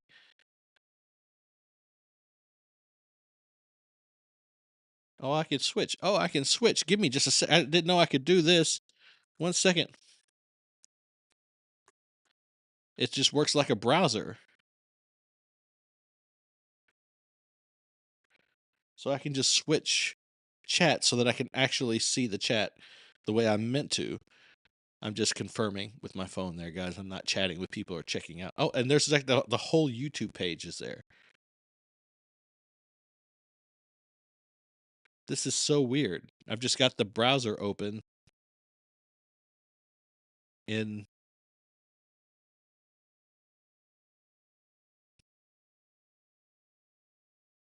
yeah. There it is. I can see everything. Everything's right here. That's great. I didn't know you could do that. But now that I figured it out, I'm very happy about it. So let me see if I can just arrange this appropriately. I know this is boring. I know this is a horribly boring thing to be doing right now. I do apologize for that. But here we are. Now, I look at there. I can see everything, almost. I can't see. There's one thing I can't see. I can't see the bottom of the chat. That sucks. I don't know if there's anything I can do about that, but I can try. Yeah. And now an ad. An ad?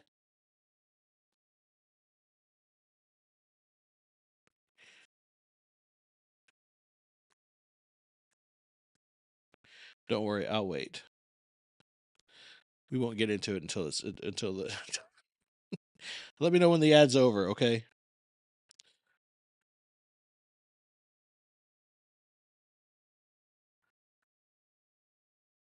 I can't tell. I can't tell when the ad's over. It doesn't like display it for me. There's nothing for me to see.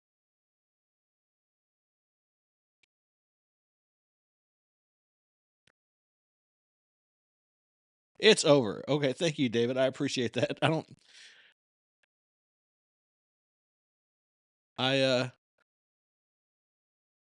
know that I have a way to really directly control that. There's supposed to be a way. I'm working on figuring that out. But there you go. The ad's over.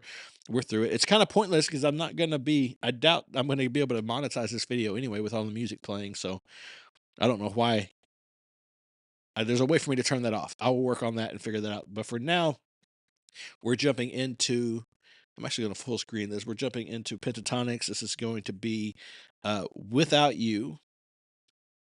And one second, let me find the filter here for this, because I've got to turn that off. We're going to turn the blur on again just for a minute, but we're going to jump into this.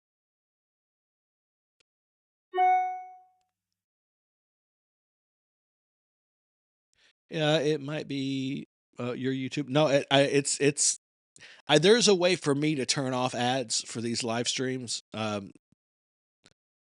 There's a pause button up here that I can press. It's supposed to notify me. I know that before an ad runs, but I didn't get any kind of notification. I'll maybe watch a little closer for that kind of thing moving forward and see if I can spot what that notification looks like. But it's not just you. This should be a thing. And because these videos are very likely to get copyright claimed anyway, like most of my videos on this channel, I really should just turn it off. I guess I could just turn off monetization, but I don't know if I can do that right now.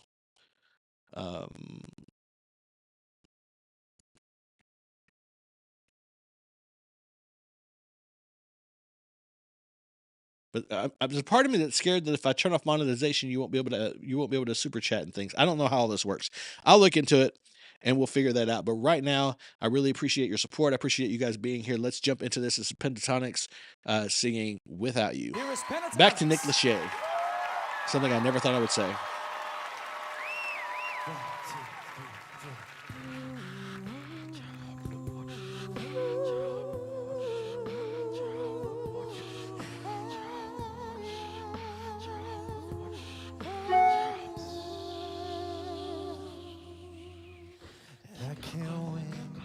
I can't reign.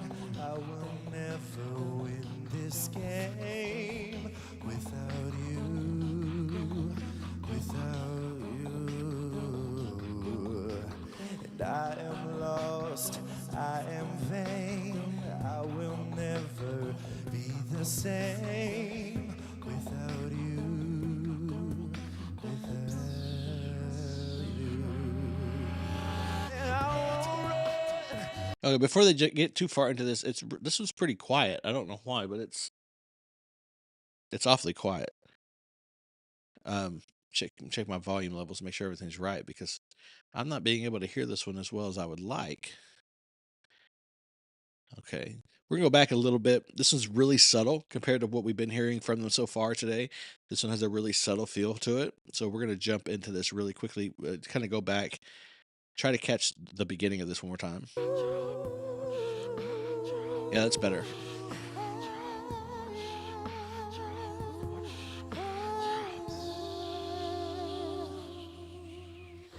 I can't win, I can't reign.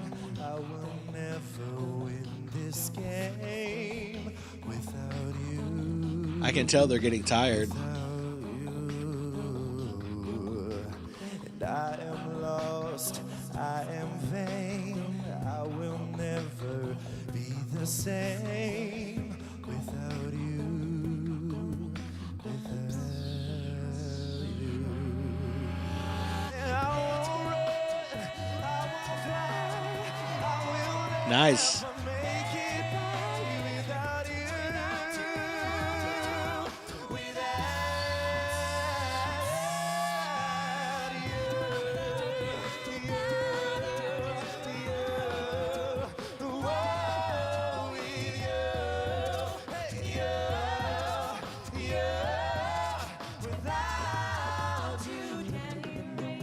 That was really interesting because there's that section of the song that kind of has that I can't sing, but that on you, it's it's like 1, 2, 3. It's like steps. It ascends, I guess. But that was a really interesting way to do that. It didn't feel like it broke off for the lead vocalist at all. It felt very cohesive. Again, it felt very much like it was just a part of the whole thing. I think that throughout the first verse there were a couple of moments when I think I was able to pick up on maybe the fatigue that's setting in as this process goes on. For the last video in sort of the pre-roll, Scott was talking about how they're all emotionally tired, that their voices are getting tired because of it's constant performance, and when they're not performing because there's so little time between performances and they're so complex, there's a lot of singing going on between each performance, and that's a normal thing that happens. It's one of the things that these contests are kind of designed to do, is push these singers to their limits. And um, I think I could hear a little bit of that fatigue in a couple of those lower notes from Scott early on. Very uncommon. I don't think it's nerves, because I don't think so. Not for this performance, not with Scott. I don't see that being the thing. So that's something to keep an eye on moving forward.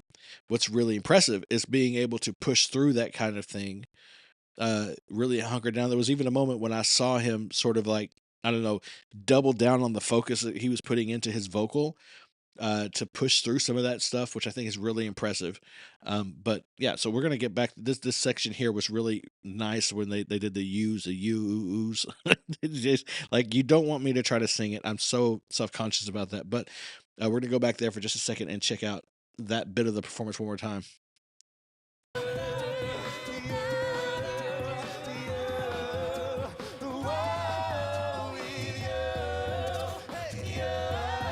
Right there.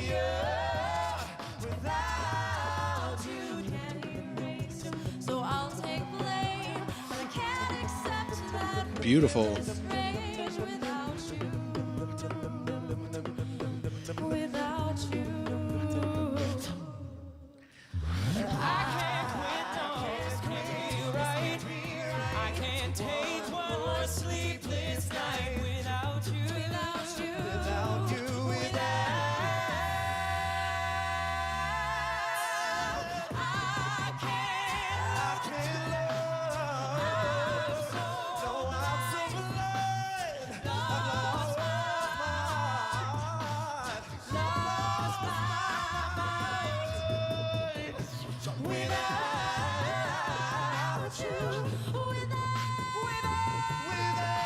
That's so good. That's so good.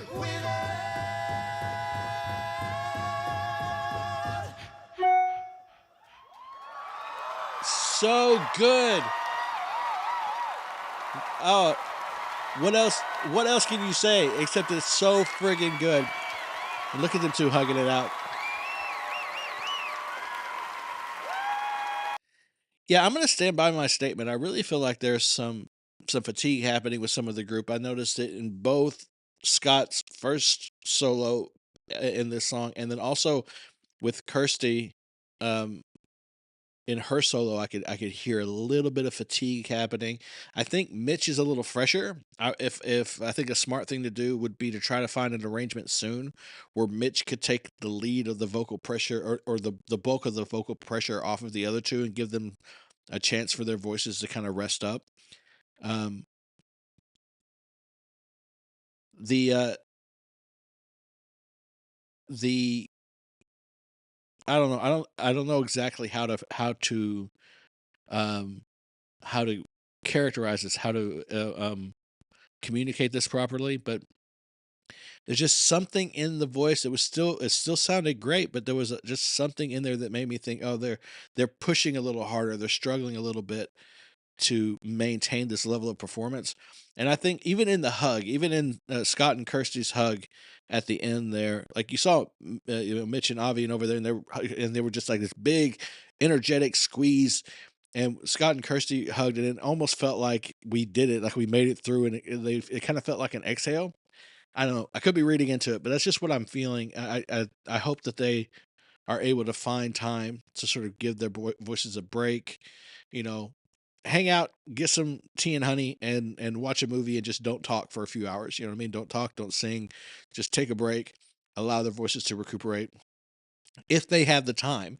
But I think it's really nice to see that hug afterward. It really felt like it was a very mutual sense of accomplishment between the two of them. That was really nice to see. Hey, Sasha, thank you so much for stepping into the chat. I really appreciate it. Um, you think I listened to the whole acoustic version of Marina K? Actually, I have a performance of something of Marina K's up on the YouTube right now that I just haven't published. I've published something of hers before. It didn't get a lot of traction on the channel, and I got to be careful with that. But it is on the Patreon if you want to give that a look. It is on there, and I will definitely be stepping into more of hers in the future. But for right now, we're trying to get through this Pentatonix Sing Off collection, trying to get through as much of it as I can before I need to move on to some After Forever performances for some of the YouTube members who've been following me since my Nightwish days. So I want to get into those by 4 o'clock at the latest. And then I've only got a little bit more time that I can hang out here with you guys. But thanks so much for joining me, Sasha. Absolutely. Marina is someone that I'm very interested in diving deeper into. Like I said, there is a performance on YouTube that's posted right now that I haven't, or that's uploaded that I haven't yet posted. I'll try to get to that as soon as I can. But thanks again for showing up. I really appreciate it. And I will take that suggestion, by the way, for that acoustic version. And I'll take a look at that sometime really soon. Let's see what the judges had to say. We're going to put this blur back on. It's just necessary. YouTube bots, be kind to me. Let's see what the judges have to say. Pentatonix with another stellar performance. Great job, Mr. guys. Lachey, Mr. Nick. Judges, what makes Pentatonix one of the top 3 vocal groups in America? Sarah? Ugh, you guys are making me cry already. This is gonna be a long night. There's one word that describes you guys, and it's daredevils. You guys take big risks, and it always pays off big time. I mean, you take these songs apart, you put them back together, and it always delivers. I'm so proud of you. Congratulations. Ben? Avi and Kevin, you're a sick bass drum combo, guys. Butt shaking bass. And the whole group delivers surprises. Like every 8-16 bars, it's like you don't know what's coming next. You guys always pull a surprise. And in the middle of that stuff, your delivery is focused and heartfelt. You still feel the song. So you guys are amazing. Other than that, you're awful. Yeah. That's nice. That's nice of him. The cool thing about you guys is that it's just, not just one soloist, but it's 3. So I'm going to talk about you guys in the middle. Kirsty, you always had this sweet yet sassy style that adds to those vocals. Like, you're amazing. Mitch, I don't care what those people that used to tease you, now they're sitting there watching you on the sing-off, so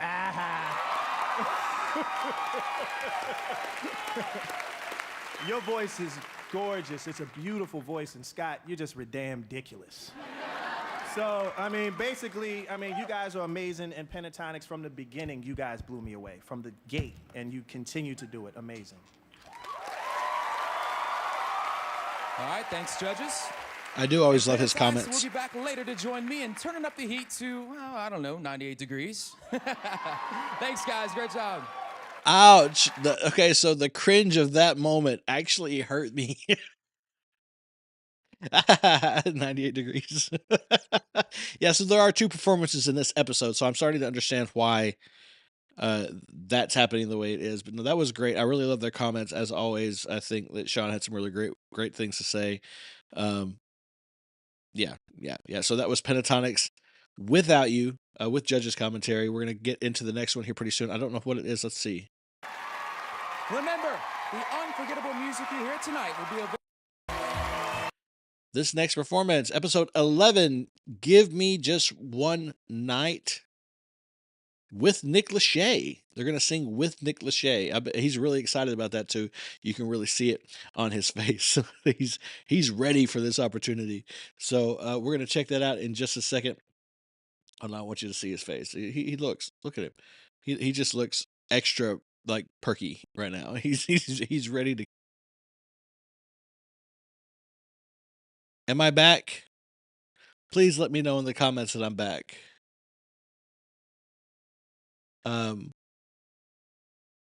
Please let me know in the comments if I'm back. I don't know what happened just there, but the stream just stopped. Okay, good.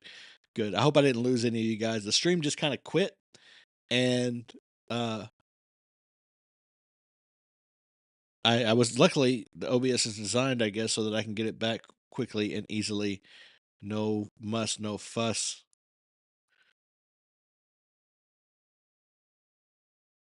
So that was pretty seamless, I hope, for you guys. I would hate to think that was a problem, but I think I got it back okay. Uh, anyway, we're back. I think I'm sorry, I'm discombobulated now. My brain just isn't working right. We're jumping into. I was just kind of making fun of Nick Lachey. It's fine. I'm allowed. But we're about to jump back into Pentatonix. They're about to sing "Give Me Just One Night" with Nick Lachey. Over the past 10 weeks on the Sing-Off, our contenders have delivered so many phenomenal performances, it's inspired the judges and myself to take the stage with them. With techno vocals and syncopated rhythms, Pentatonix put an innovative spin on pop music. But I noticed one particular boy band has been missing from their repertoire, so I set out to change all that. For this performance, we're working with Nick Lachey. I'm excited. We're gonna do Una Noche, Give Me Just One Night, a 98 Degrees classic. We're going back to one of the legendary songs of modern music. I thought Pentatonix would really bring a lot to this song. You know, this is one of my favorite songs from the days of 98 Degrees, and it brings back a lot of great memories. It's very exciting to be able to do it as part of the sing-off, and I've loved their arrangements from day one. Wow. I'm really excited to get close to Nick. I know, like, a lot of my friends are gonna be like, I'm so jealous. I was a 98 Degrees groupie back in the day. Like, I loved their album. I like having a sixth member. It fills out the sound, and then Nick is an extremely incredible singer and dancer. I did not know I was dancing. I tried to tell somebody we were the boy band that didn't dance. You know, dancing was never a big part of what we did. The new members screwed it a little bit. At the very least, it looks like it's going to be a lot of fun. It looks like he's really enjoying themselves. The guys are really bringing him into the group. I'd love to see a little more about, I want to know how much influence he had over the arrangement. My guess would be that they would still want the groups to handle the majority of the arrangement and stuff like that. That makes the most sense to me. But still, surely he had some input, right? I do think it's funny that the whole dancing thing. Yeah, that's true. They weren't the one that was in sync, that really had all the flashy dance moves. But I think it's going to be fun to watch them do this together. I think I made fun. I made fun at the beginning, but I'm going to enjoy this. I think this is going to be a good time. Firing up this evening with Give Me Just One Night, Una Noche by 98 Degrees. Here's Pentatonix with the stallion of the sing-off, Mr. Nick Lachey.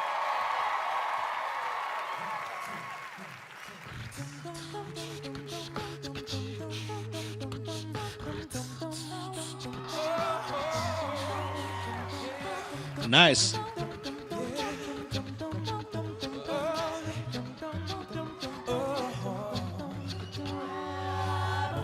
Keep telling me you want me. Hold you close all through the night. I know deep inside you need me. No one else can make it right. Don't you try to hide your secret. I can see it in your eyes. You said the words without speaking.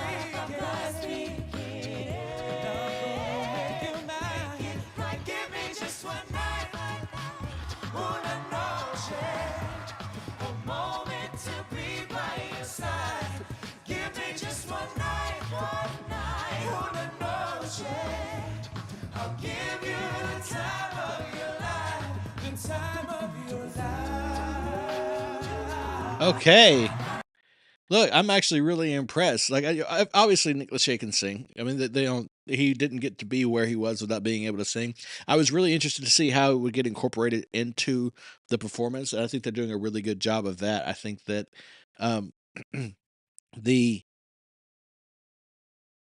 having him come out lead like that, it makes a lot of sense. I get it. I think that they're doing a great job of keeping this together and making it still feel cohesive. It does feel a little bit more like lead singer background with this particular arrangement, even more so than when Scott or Kirsten are really taking lead. It still feels very much like a group. This is a little bit more like, again, lead singer, background singer, but I mean, that kind of chemistry takes time and work to build. And regardless of what they worked on. I mean, considering Nick Lachey's other duties on the show, the group having spent so much time together, it would be, I mean, it would be impossible to get the same kind of chemistry with an extra member that they have when it's just that core group. But I think they did a lovely job of layering in as much as possible. So, yeah, I'm happy with it. I think Kirsten, she's absolutely right. She's 19. This is Nick Lachey. I feel like this had to have been around the time where she would have been a teenager in his heyday. I'm trying to remember I'm trying to timeline it out. But if she were anywhere between like 11 and 15, whenever NSYNC was still popping, I mean, yeah, I think that, um, can you imagine her friends back home watching her dancing around Nick Lachey, rubbing her hand across his shoulders, looking into his eyes while he sings to her? Like, they would go absolutely crazy. They would go absolutely nuts. I think that's really great for her. I think that's a huge moment. I I'm just really impressed. I'm interested to see who else takes lead. If they bring Kirsten in, or if Scott pulls in. I want to see if Mitch takes over some, or if they just give Nick Lachey, if he's got lead through the whole performance. I would be a little disappointed if Nick took lead the entire time. I would like to hear some of the other guys incorporated, but we'll see. We'll see how they handle it.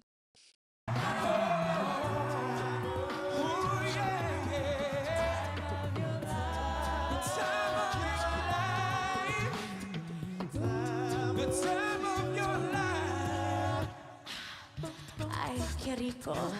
Oh. Me pone loca.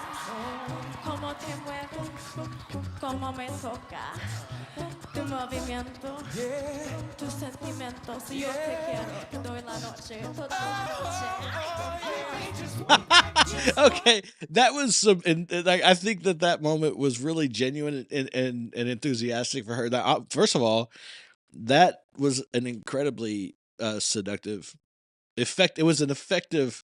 It was a very. I'm trying to think of how to word this without getting myself in trouble. That was a very effective sort of tonality. The way all the little crackle in her voice, and the way she, the tone she was using. She played that beautifully. It was very sensual. It was very sexy, seductive, and I think she did exactly what she was trying to. But this look on her face right at the very end, I feel like there was this little moment. I can't believe I just did that with Nick Lachey. Which is, I want to see that again. I think it was great. Qué rico.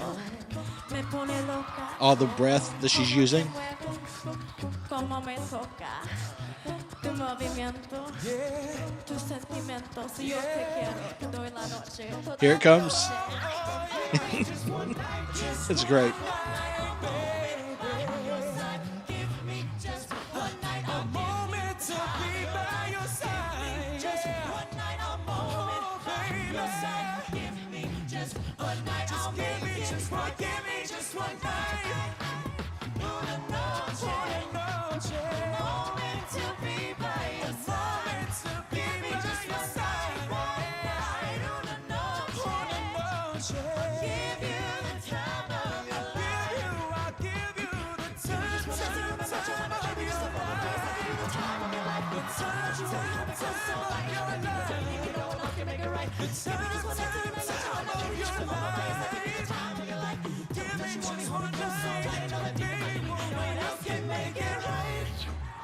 Wow. Okay. So that last little section, first of all, was. Were you guys able to see that? You were, right? I'm just now wondering, did I remember to change the screen? If I didn't, please let me know.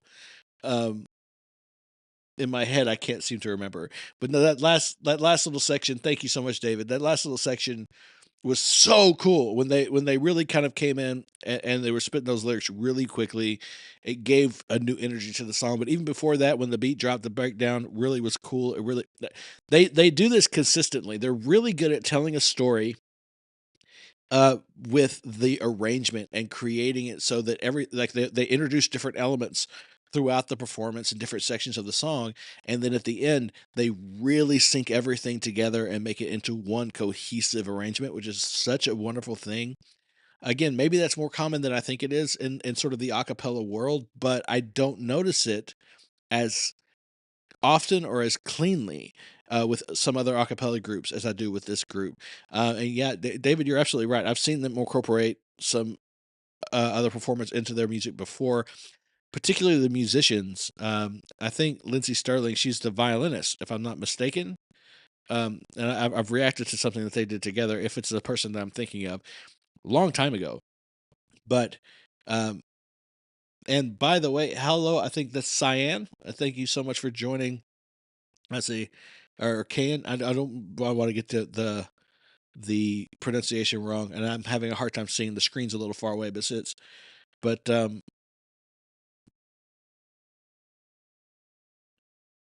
we're risking we're risking waking up the baby. I appreciate you. I'll try to keep my voice down just a little bit. But I'll try to stop screaming into the microphone. But I appreciate you being here. Thank you so much, and thank your wife also. I really appreciate the compliment. I'm really glad that you enjoy the content. I'm here trying to raise a little bit of money for a short film. If you guys are interested, I'll be giving away. For those of you who donate, I'll be contacting you after and finding a way to share with you behind the scenes stuff, little recordings and things from the other people involved, the actors, working on maybe even little snippets of the script, audio recordings, updates on how we go. So for those of you who donate, I will be trying to get in touch with you so I can share things about it. So if you're interested in helping me to kind of step into the next phase of my life and create this short film, use the super chat there. You can donate the PayPal. I have a link here somewhere, but um, that's really appreciated. But just being here, I love hearing that people are enjoying the content. It makes me feel really, it makes me feel really good. It really does. I work really hard on this stuff, and you never know, you never know when you put it out. It takes a lot of, and I do it through shivers half the time. I do it through the jitters, and so I appreciate the positivity there. Thank you so much, and thanks for joining me. I really appreciate that too, and for getting into the chat. I'm excited. I'd like to see that chat bar move. Lets me know I'm not boring anybody. But so for this performance, I really think that I look Nick. He really folded in as it went along. It started feeling more and more like a group. I think as Kirsten got involved, I really started getting more into it, and it started to feel more like a Pentatonix performance. It is weird to see Scott on the side, honestly, like vocally. You can't do much better.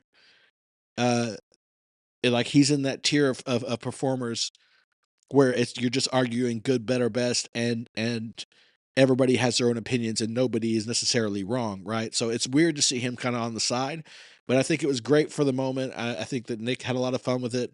He even almost looked like a good dancer there at the end, so that was pretty decent. And again, I think these kids this will be something that they sort of have this in their memory. It's a really cool moment for them moving forward too. So anyway, we're gonna get into the judges' comments here. Hey, Annika, the Wizard of Ash that they did with Todrick Hall theatrical performance. That sounds nice. I will definitely put that on the list and look to get into that. I'm going to keep doing Pentatonix performances. I do them weekly on the Patreon, by the way. I have a Pentaholics tier on the Patreon. It's $5 a month. I do a weekly Pentatonix reaction there. I took a little bit of a break over the holiday, but we'll be getting back to that now. So starting next week, there'll be weekly posts there. They won't always come to YouTube right away. So if you're interested in that, you can check out the links in the description for my Patreon. It's patreon.com/that's not acting. It's really pretty easy to remember. Like all of my social medias, all of my things are some form of that. Like my Instagram, it's Instagram/that's not acting. I don't really get on X anymore, but my account's there for that as well. But pretty much anywhere you look for me, you can find me by typing that in. But yeah, if you're interested in that, there'll be weekly Pentatonix performances there, and I will be bringing them to YouTube a little more slowly, but they'll be making their way over here as quickly as I can get them here. So let's hear what the judges had to say. I've got to turn the blur back on. Save me from YouTube.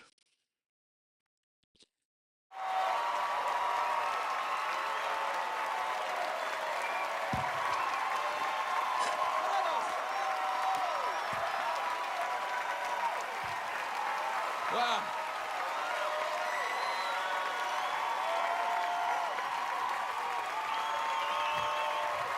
I gotta admit, Thank you, thank you. Baby needs some culture anyway. I gotta admit, the dance moves were a little rusty. A little rusty on my part, but it's been 10 years. You know what? That took me back. That was awesome, guys. You know, I think when this whole thing's over and things calm down a little bit, we should hit the road together. You know? Oh, he would love that. Who doesn't think that he would benefit more from that than they would? Honestly. I mean, that's true, but yeah. And by the way, I want to say, is it Kevin? Kevin? I'm trying to get the name right. I'm sorry. I'm going to call you Helps. I can actually read that. But how old is your baby, if you don't mind sharing? I have 2 kids myself. They're grown, but it's a wonderful time when you have a new baby in the house. Yeah, that's great. I'm glad you guys are listening. I don't know how much culture I can provide, but the Pentatonix is a great little dose of culture. Absolutely. Thank you so much, Roslyn. Helps. Is this your wife? Hope the short film works out. Thank you so much for the super chat. I really appreciate it. That does help out a lot. And you know what? It's gonna work. And if it doesn't, I've got 3 more in the pipeline. I'm bound to determine this is the year that I make that aspiring word, that I can drop the aspiring from the filmmaker moniker that I like to put in front of my name. It's gonna happen this year. I'm really excited about it. I'm around some really talented people, and we're gonna make that happen. But no, I appreciate every little bit helps. That right there will buy an actor some lunch. Kevin, okay, got you. Thank you so much. You have a 3-year-old in the tub and a 4-month-old asleep. Those are both really great ages. 3-year-olds, that's interesting. That's a fun age. It can be a stressful age, but congratulations on your family. It sounds like you have a wonderful family, and that's really awesome. I those were great days for me too with my kids. So, and 4 months is they're so tiny at that stage. So I don't know. I'm getting him to my dad feels. My bad. But thank you guys, both of you, for the support. That super chat was really awesome. It was really gracious of you. I appreciate it. For now, we're gonna get back to this really quickly. I'm getting off topic now. I'm just thinking about little babies and bubbles and playing in the bathtub, and I'm in someplace else now. But jumping back into this. That's all the comment I had. I think I was just saying that obviously I think that would probably help his career a little more than theirs at this point, but I think it's great. He seems to be a pretty decent guy on stage, at least. How much you can judge, he definitely has that sort of presenter persona on. Some guys can do this job and not really have that. Like Ryan Seacrest is the reason he gets all the work when it comes to that kind of stuff, because he's very good at presenting himself as very authentic throughout these moments. Nick Lachey is a little more presentery than that, but he's still doing a pretty good job. I'm available. Call me. I'm available. Thanks, Truer so words Thank you so never much. spoken. Was that it? That's all on the playlist. Okay. All right. I don't know. Hold on. I'm going to look at the playlist here. That's the last one on the playlist, episode 11. That can't be the last one, though. Well, this may be a good time then to make the transition. It is 3:33. This is about the amount of time I wanted to spend on stream before transitioning over to After Forever. Now, if those of you who don't know, After Forever is a group that I just discovered. It was apparently it was Floor Jansen's first band that when she came out, and eventually I discovered her through Nightwish. If you haven't heard of this, if you haven't heard of Floor Jansen, you haven't heard of After Forever, but you know who Nightwish is, or maybe you haven't heard of them either, but it's not your bag, I would really suggest sticking around for at least the first reaction. I probably won't spend as much time on them moving forward, depending on how things go in the chat, but I'm not going to spend as much time on them, but I would recommend sticking around, because I'm not really a metalhead. I don't really listen to a lot of metal, a lot of rock, like heavy rock, but this is not like anything I'd ever heard before. When I heard this, I very quickly fell in love with Floor's voice. And she really, really blew me away. It's something called symphonic metal. And it always feels kind of like rock opera to me. That's kind of the way I make it make sense in my brain. But it's really gorgeous. If you haven't heard it, I recommend sticking around. I'm gonna have to do a little Googling here and find a performance to check out. I know I've gotten a few requests, so I'm gonna jump into my comments on the last ever After performance that I did. Or After Forever, sorry, After Forever performance that I did. I'm gonna look at the comments there and see if I can find a recommendation. Comments, no one, da da da da. Gonna look. I guess I could let you guys see some of this stuff. It's okay. Look at all the ineligibles. Look at some comments. Teenager mid-90s.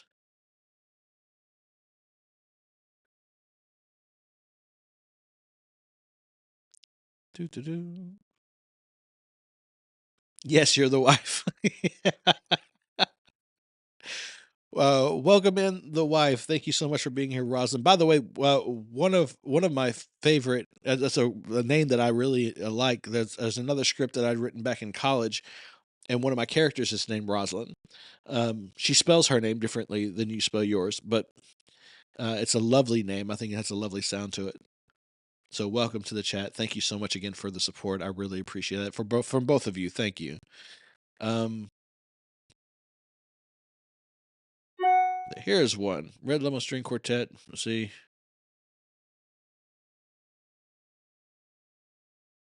Oh no, that's the same song I already did. Casey Tannington, Rolling in the Deep. That's another one that's getting pushed out. I think I've already recorded one to that, actually.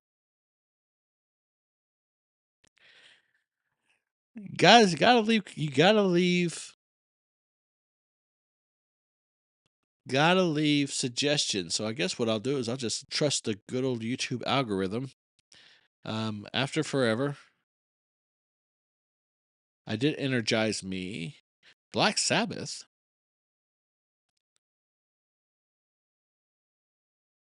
No, I want an actual video. Nope, that's not what I meant to do. Let's just look at all of their content here. See if we can find an actual video to look at. Don't work too hard, David. Stay warm out there. I don't know what it's like where you are, but we got our first snow today. So it's snowing outside in Southeast Texas. That's insane, but it is. I say Southeast. It's not Southeast. It's East Texas. Northeast Texas is what I meant to say. But yeah, it's actually snowing, which is kind of nuts. Equally destructive. Not. It says I've seen it, but I haven't looked at that yet before. Whoa, that might be too heavy for me. Got snow, but temp has been in the teens. Yeah, we're gonna be in the teens until I think Monday. I think so. It's lovely. It'll be fine. It'll be fine. You just stay warm out there, okay, buddy? I really appreciate you. You have a good day. Don't work too hard. And these lives are going to be coming hopefully a little more regularly. At least I'm hoping to do at least 2 a month, maybe even 1 a week. We'll see how that goes. But yeah, so we're about to jump into After Forever for the first time here on the channel in a live. I did do a reaction. I don't know. That one sounds a little harder than I was looking for. Got to be honest. But we'll give it a shot and see how it goes. Maybe cut the volume down just a hair, but we'll jump into this one. If you're doing more Pentatonix, you should check out Come Along. Is that the... No, that's Come Along with Me. I don't know that song. Definitely leave comments in the chat about it. I am always doing Pentatonix. Like I mentioned a while ago, I'll be doing at least 1 reaction a week to Pentatonix moving forward. And the ones that really hit me tend to come to YouTube a little quicker, but they eventually all make their way over here. But if you are interested in that, like I said, the link to the Patreon is in the description, patreon.com/that'snotacting. And you can find the Pentaholics tier. I think it's $5 a month, and you'll get access to all that. And there is several Pentatonix performances that I haven't yet placed on here. As a matter of fact, I'll do this thing again because I need to take a quick break. I have one more here, I think, that I haven't put on YouTube yet. So we'll play this for you guys really quickly. This will give me about 10 minutes to go and get me top off my drink and take care of some things. I'll be right back with you guys, and then we're going to jump into the After Forever. I keep messing up that name. The After Forever section of this live stream. You're very welcome, and I did that just for you guys because, Annika, I know that the Pentatonix fans, a lot of you guys are in a time zone where it's much later than us. Thankfully, the After Forever fan group is in a time zone where it's like 5 hours earlier, so that's kind of why I planned it exactly like this.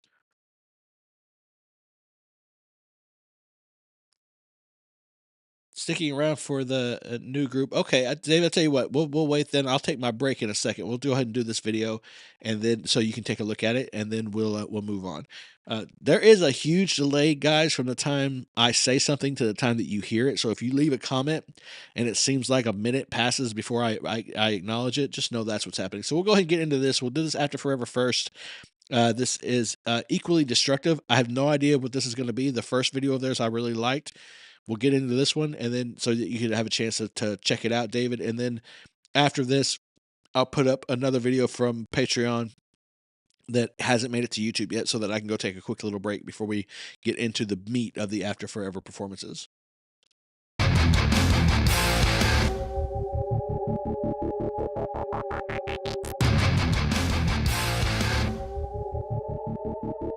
Stay with it, guys. Stay with it. Hey, stay with it, guys. I know it's really heavy. It's coming in hot and heavy. If you're not a huge metal fan, stick with it. Just wait till you hear Floor sing, okay? Give it that break.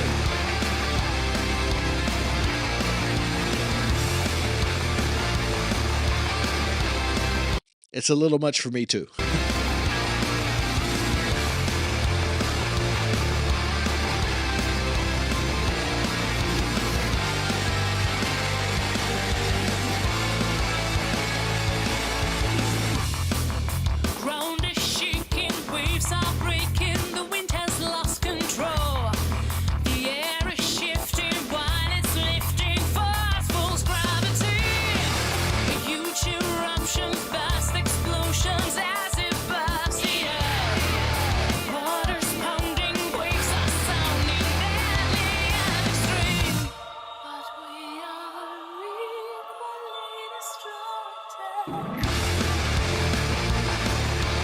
What did I tell you? Is that not incredible? She's amazing. She's absolutely amazing.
Okay, so just to give some thoughts here, she is very impressive. I'm stammering over my words, and this hasn't even gotten into it hasn't even broken the surface of what she's capable of. One of the things that you'll notice if you listen closely is how well trained she is. Her voice is incredibly precise.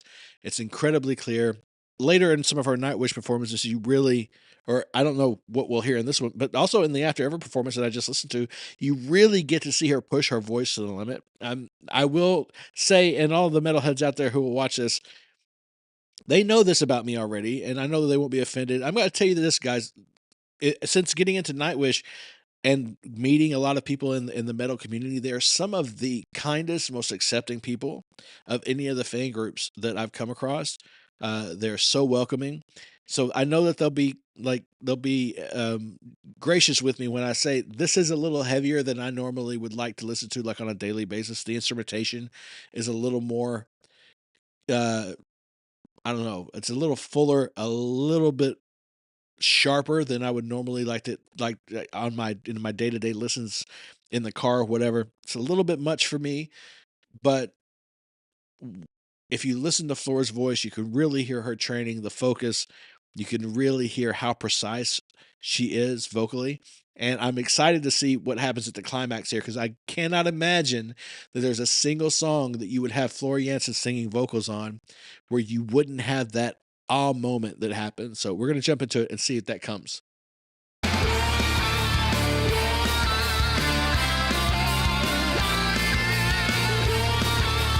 Very impressive. The guitar.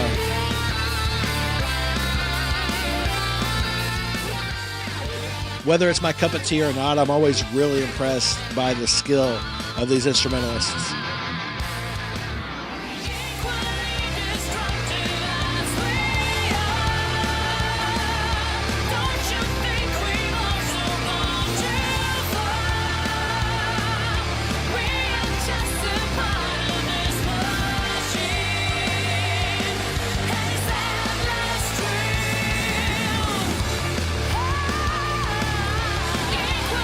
Nice.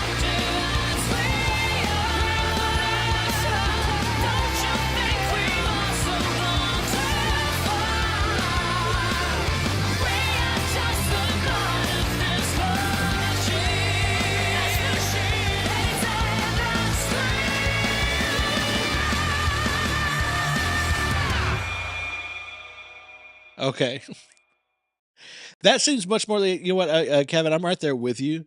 I feel like when I was like 20, this would have been a thing that I really would have rocked out to. I think maybe I'm just getting too old for it, you know? Of course, any metalhead out there is going to be like, you never get too old. And I'm like, you're right. Okay, I get it. You're right. It just doesn't fit in my like daily playlist. But one thing I'll say to you, by the way, a Swiftie, you're a basic Swiftie now. I actually have, that gives me a really good idea of what to do for this break that I'm about to take. I have the full reaction to the Americana. I think it's called Americana, the documentary that she did, and I also have a full reaction to the Folklore Long Pond sessions over on my Patreon. So what I'm going to do while I'm taking a quick break is because I don't have any After Forever content or any Nightwish content that hasn't made it to YouTube, so I'm going to put that up here for you guys to kind of just keep something going and keep you guys busy. I'm going to put a note on the screen also that's going to say After Forever coming up next or whatever, so that anybody who comes in here looking for After Forever and sees Taylor Swift won't just run away. Because those fan groups don't always overlap. But I'm going to leave that up for you guys. I'm going to play that. If you're interested in checking them out, again, they're on my Patreon. I have a whole Taylor Swift tier. I'm going to start posting weekly on there too, but I've got the Americana reaction and I've got the reaction to After Forever, and I'm recording the reaction to the Eras tour today. So that'll be up there in the next couple of days too, if you want to check that out. But again, that's in my Patreon. But for now, we're going to give you a look at that. Let me pull that up really quickly, and so I can put that on here for you guys. I really need to get more Nightwish content or more Floor Jansen content. Don't really have anything of hers that's new. It's been a long time since I've looked into it, so I know that they're excited about me jumping. Several of the Nightwish people have been a part of my YouTube membership for a long time, and I haven't really been giving them anything of value that is in the lane that they came here for. You know what I mean? So I've felt really bad about that for a long time. But let's see, long for part two. I've got 2 part 2s up. That's weird. So Kevin, I will give you an option. Do you want me to throw on the Miss Americana or the Folklore Long Pond sessions? It's up to you, buddy. Or you can get Rosalind's take on it too. You guys let me know which one you want me to put up for the break. It'll just be about 10 minutes, and then I'll be back and we'll jump into After Forever after that. Folklore, got you. Long Pond Sessions. Hopefully YouTube won't spank this one too hard. Okay, no idea. I'm gonna leave. I'm gonna go to a new screen, and then I'm gonna put up the text, and then I'll take a quick break. About 10 minutes. I'll be right back. You guys enjoy. Wrong one. There you go.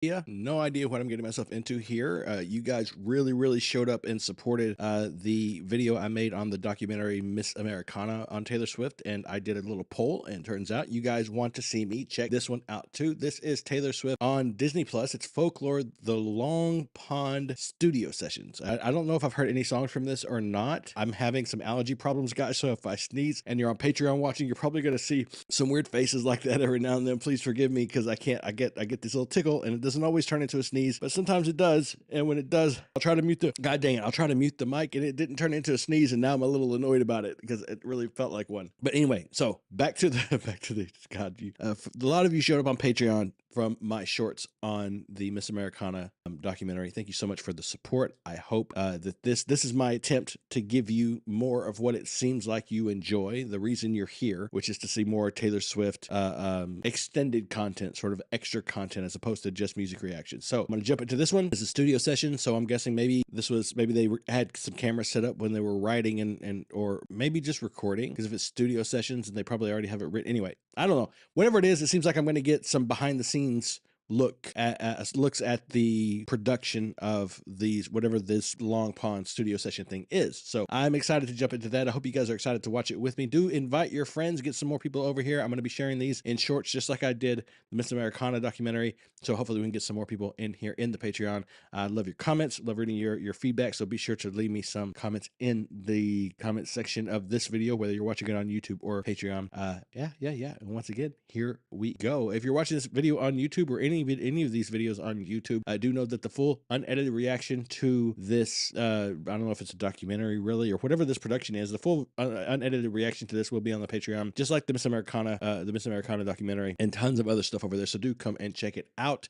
If you have any confusion over which tier to join, which has been a problem for me, join the Just for Support tier. It's the cheapest one right now at only $3 a month. Shoot me a message, and I will do my very best to kind of get back to nature and leave my computer and my phone and everything behind for a little while. It would be heaven, with a cabin where I can lock the door, because there are crazy people out there. So May 21st, 2020. So it is 8:30 in the morning. Okay. And why am I awake, you ask? Well, it's kind of a long story. I sort of unexpectedly started writing the new album. And at that point, I was just like, I'm just writing songs in quarantine. And then it just became an album really quickly and really, really kind of beautifully, surprisingly. And so I love this, by the way. You can't go into studios now because they're all closed, and I've never recorded anywhere else. And I know that other people do this all the time, so it's actually not that special, but I'm freaking out over it. We've built a home studio in my house, and so it's like I'm gonna do vocals today in my house. Great. I'm very excited about it. Okay. Okay, so over there is where my recording booth is. This color palette and then is on the other very side unified. Of the wall, Laura! Hey, yeah. Jack? Holy shit. Wow, that sound quality is great. It's like you're right there, but instead you're in New York. I'm freaking out. We've never done this. This is crazy.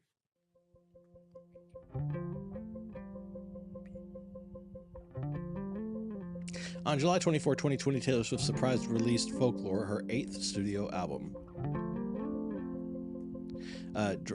During the COVID-19 lockdown, the musician recorded separately, miles apart, while the album was created at Long Pond Studio. Taylor and her collaborators were never able to play the album together until now. Okay, I get it now. I see what we're doing. That's awesome. But they're still in lockdown, right? Long Pond Studio, upstate New York, September 2020. Yeah, they're probably still you know, First social day distancing. we've been in the same room. Cheers. Yeah. First moment. That's so weird. I think when lockdown happened, I just found myself completely listless and purposeless, and that was in the first 3 days of it. And then I remembered when we met a year before, and I'd come to the national show, and afterward you would come up and talk to me, and you were so nice. And I was like, how do you guys write songs? And you were like, well, we all live in different places, so sometimes I'll just make tracks and send them around and send them to Matt. And I just kind of thought to myself, if there was ever an opportunity to work with someone that I was such a fan of who could work like that, that would be so cool. And then lockdown happened and I texted you and I was like, hey, would you ever want to work? Are you in that place right now? And I was like, I don't know if this is a real text. I'm not sure. Seemed like a bit, like a friend. Like Well, I was like, is someone pretending? You know. I feel like it's also one of the reasons why it resonates with me so much is because It would be incredibly surreal to get a text message from Taylor Swift. I don't care what your occupation is. I mean, you know, unless you're also just happen to be another super mega star, like a sound engineer or producer, it doesn't matter. It would be a little surreal to just get a text message randomly from Taylor Swift. That's just how I feel about it. in the dismantling of all of our systems of life that we've known in the pandemic, you're left with two options. Either to cling to it and try to make it work, or to just say, well, I guess I'm just going to chart a new path and kind of get a frontier mentality. And I think it was such like a thrilling use of quarantine to say like, well, everything's a blur, so I'm just going to rewrite it. Yeah. I didn't even tell my label until a week before we put it out. What was that call like? It was amazing. I thought it was going to be stressful, and I thought I was going to have to kind of stand up like with shaking hands being like, I promise I know what I'm doing. I know that there's not like a big single and I'm not doing like a big pop thing and I'm not, but my label was like, whatever you want to make, like we're down. You ready to play this whole But thing? why wouldn't you? It's Taylor Swift. No, I think it's really Anything important that she we makes play is it. gonna I sell. think She's it at will- that It place. will take that for me to realize that it's a real album. Seems like a big mirage. It does. Never worked on an album like this. Me neither. Yeah. I don't know if I ever will again. Like I don't know if it's how albums are meant to be made. It just worked right now. There's something about the complete and total uncertainty about life that causes endless anxiety, but there's another part that causes sort of a release of the pressures that you used to feel. Because if we're going to have to recalibrate everything, we should start with what we love the most first. And I think that was what we were sort of unconsciously doing with this. Totally. That is so it, exactly. Kind of- Everything's going to fall apart, then make a record. Felt her And I way was through so that, glad but it that made we did sense. because it turned out that like everybody needed a good cry as well as us. And it was a rough year. Kind of wish I had some wine watching them. Track one, written by Taylor Swift and Aaron. Is it the one or the I? I couldn't tell from here. My eyes are not great, guys. Like these.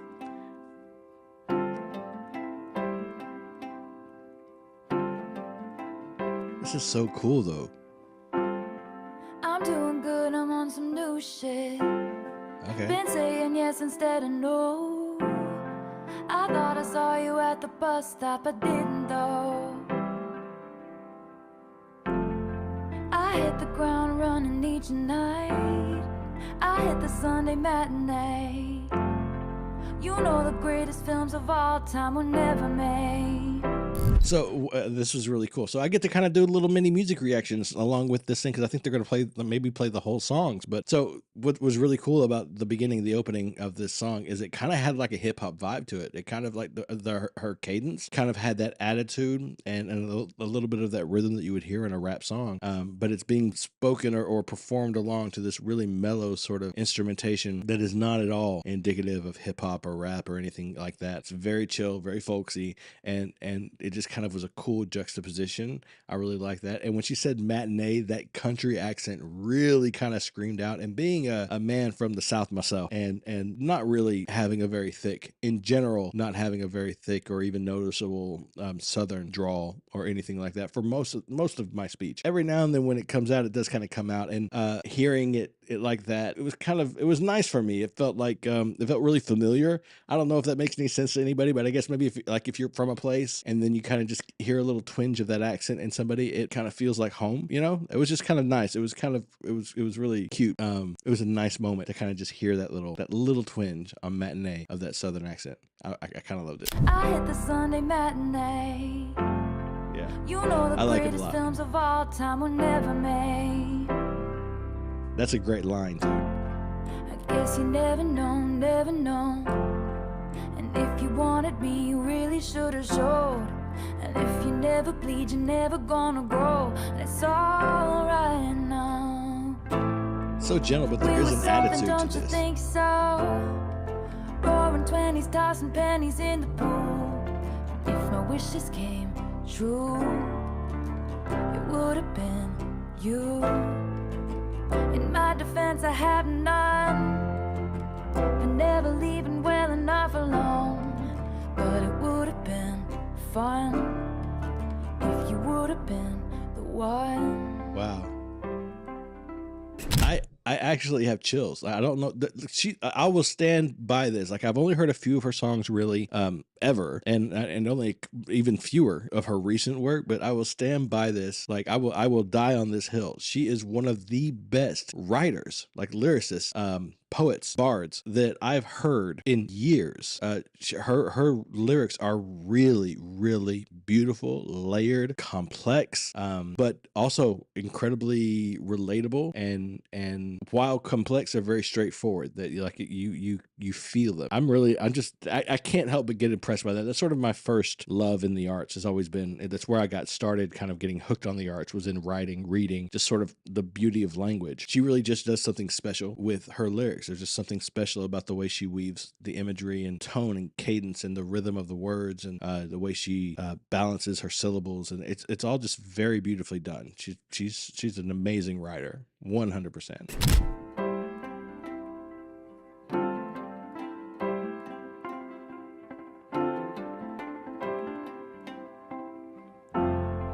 I have this dream you're doing cool shit, having adventures on your own. You meet some woman on the internet and take her home. We never painted by the numbers, baby, but we were making it count. You know the greatest loves of all time are over now. That's kind of sad. I guess you never know, never know. And it's another day waking up alone. We were something, don't you think so? Roaring 20s, tossing pennies in the pool. And if my wishes came true, it would have been you. I love that line so In much. my defense, I have none, for never leaving well enough alone.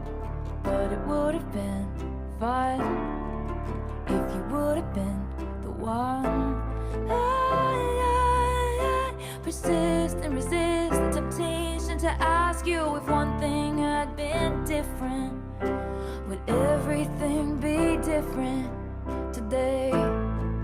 We were something, don't you think so?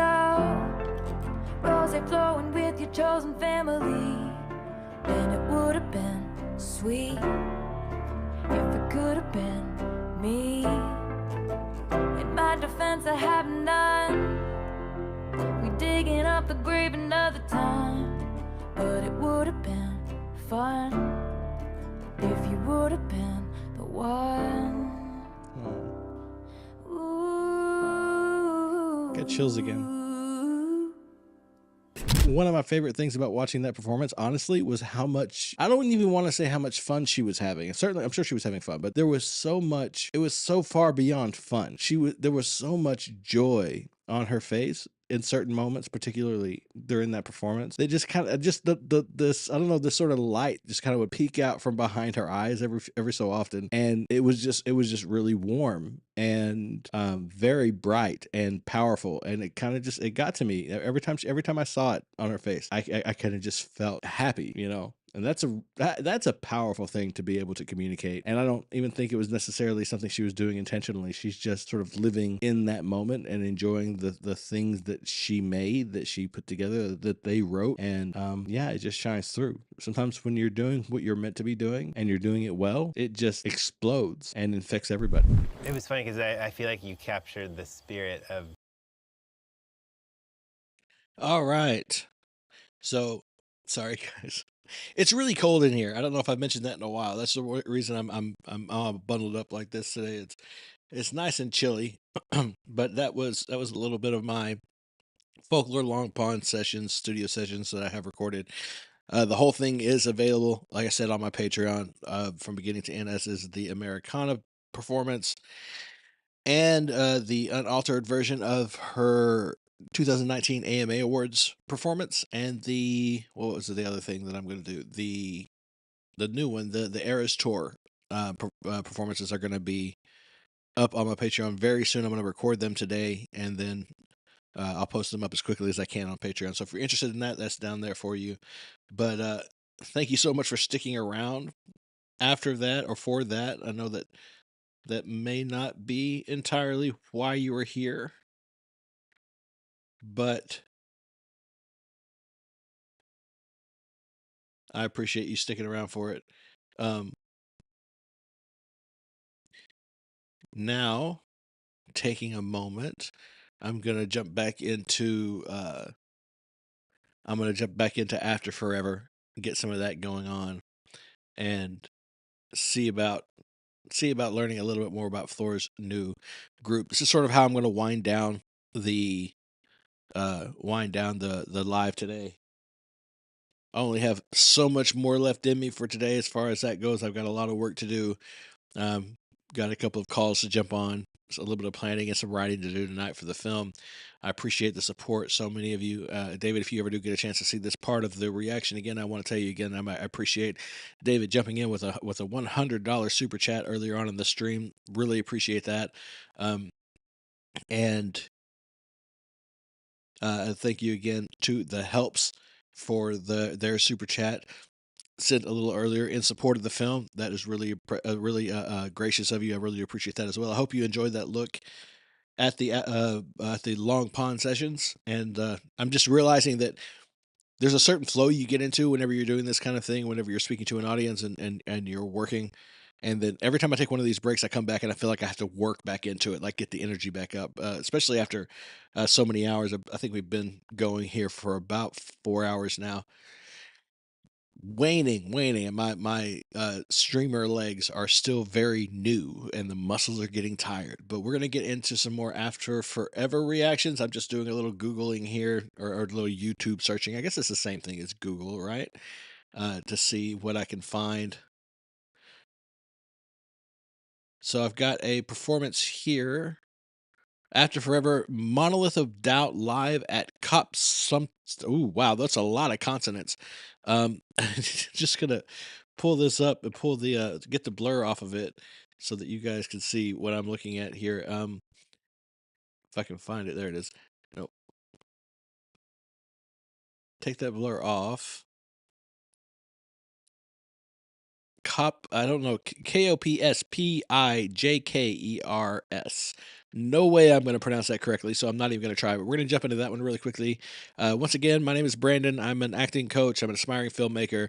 Today, we're here to support music in general, hang out, enjoy some good vibes, enjoy some different artists maybe we haven't heard before, and jump into some of these things that are a little new to me as well as everybody else here likely. If you're a fan of Floor Jansen, if you're a fan of Nightwish, or if you're a fan of her individually, this is her first group, her first band that she was a part of. I'm just getting to know them. I hope that you guys appreciate it. For those of you who are a part of my membership here on YouTube, this is for you because I feel like I haven't been giving you enough value for your loyalty and the support you've been giving me for now a couple of years. I really appreciate you. I wanted to jump into this a little bit. So we're going to get into this. This is going to be Floor Jansen, Monolith of Doubt, live at some place that I cannot pronounce.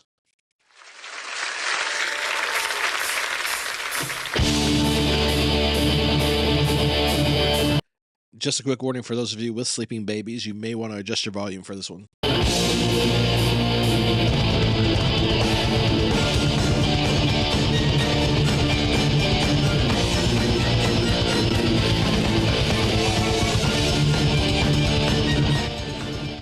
There's a little bit of that symphonic feel that I'm used to from her.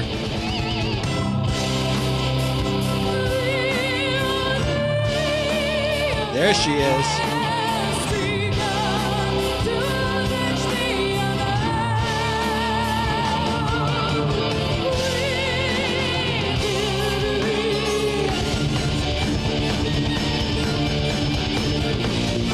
One of my favorite things about Floor in all of her performances is that really intense persona, that really intense, I don't know, the just sort of the vibe, the air about her. You can just see it in her eyes in this performance right here. You can see as she scans the crowd, you almost feel like she's looking right through them, like she's seeing something the rest of us aren't privy to. It's really cool. I'm going to go back and look at it one more time. I think it was really awesome.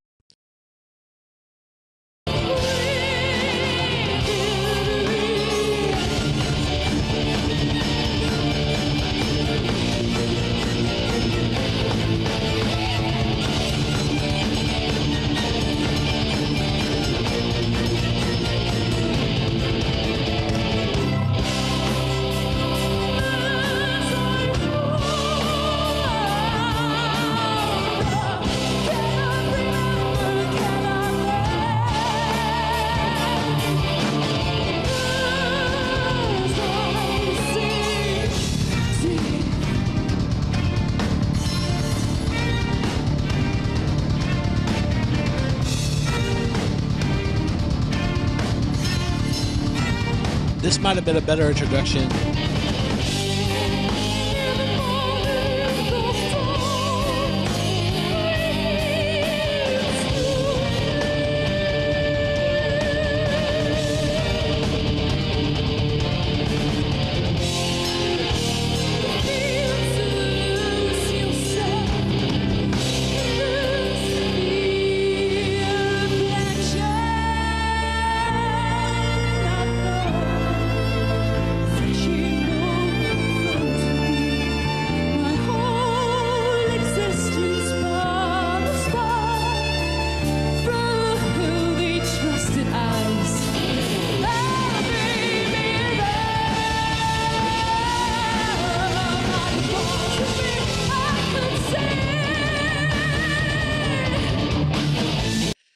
Okay, so this is the comment I have. This could very easily be chalked up to the fact that I'm not as well versed with this style of music as I could be, not by far. But one of the first things that I'm noticing is, and I have this reference in my mind, which is her with Nightwish, that I can't help but kind of hear. I can't help it. So that's the lens I'm looking at this through, and I got to say that this song in particular, now Floor's performance is really great. Like her vocals are insane. As always, she is younger. You can tell that she's younger. Her energy is very different from what you get in her Nightwish days or now in the present day.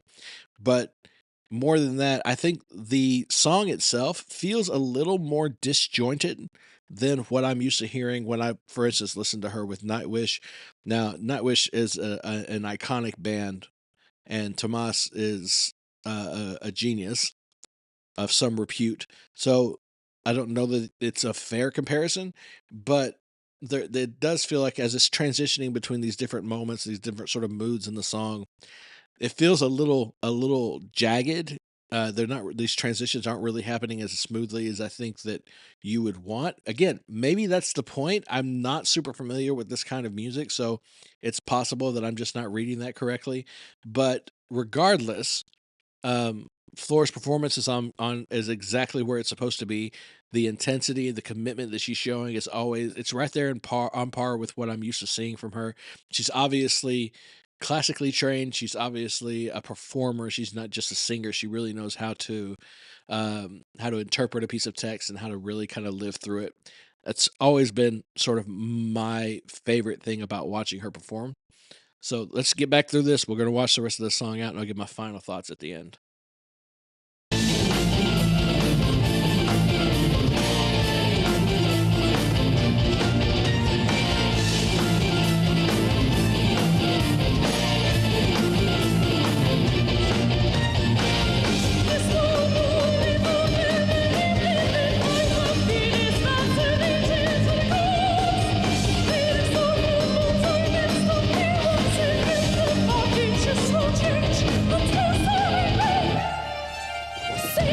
Look at her face.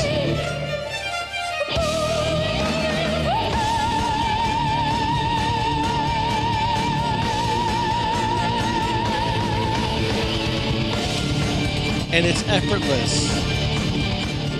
It's absolutely effortless for her. That's crazy.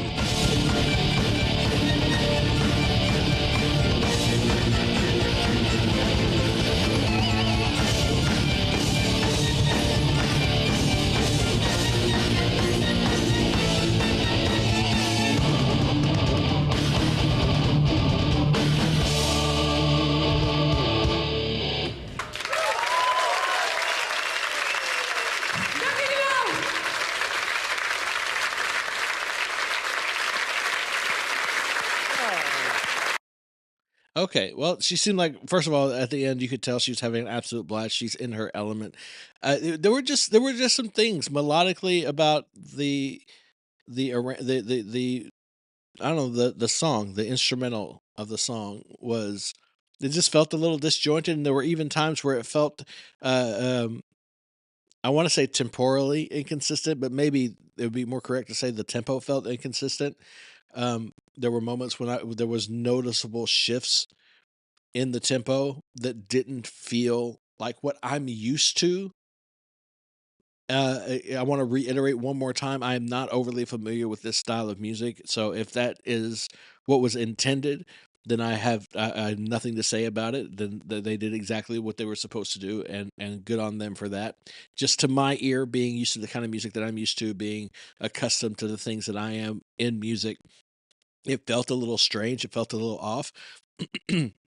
But that was Floor Jansen with After Forever singing Monolith of Doubt. Winding down now. Thank you guys so much for being here. I think that I'm going to go ahead and call it there. I appreciate your support. I appreciate all the interaction, people showing up for the channel. It means a lot to me. The subscribers, everybody who supports me here on YouTube, everybody who supports me through memberships or through Patreon or any other form, it means the world to me. Thank you so much for considering helping out with the film. If you see this live later when it's recorded, and you still want to help out, the links are there. You can use Super Chat. You can use my PayPal link down in the description down below. Just mark it. Let me know it's for the film, and I'll be sure to find a way to get a hold of you and thank you for it personally.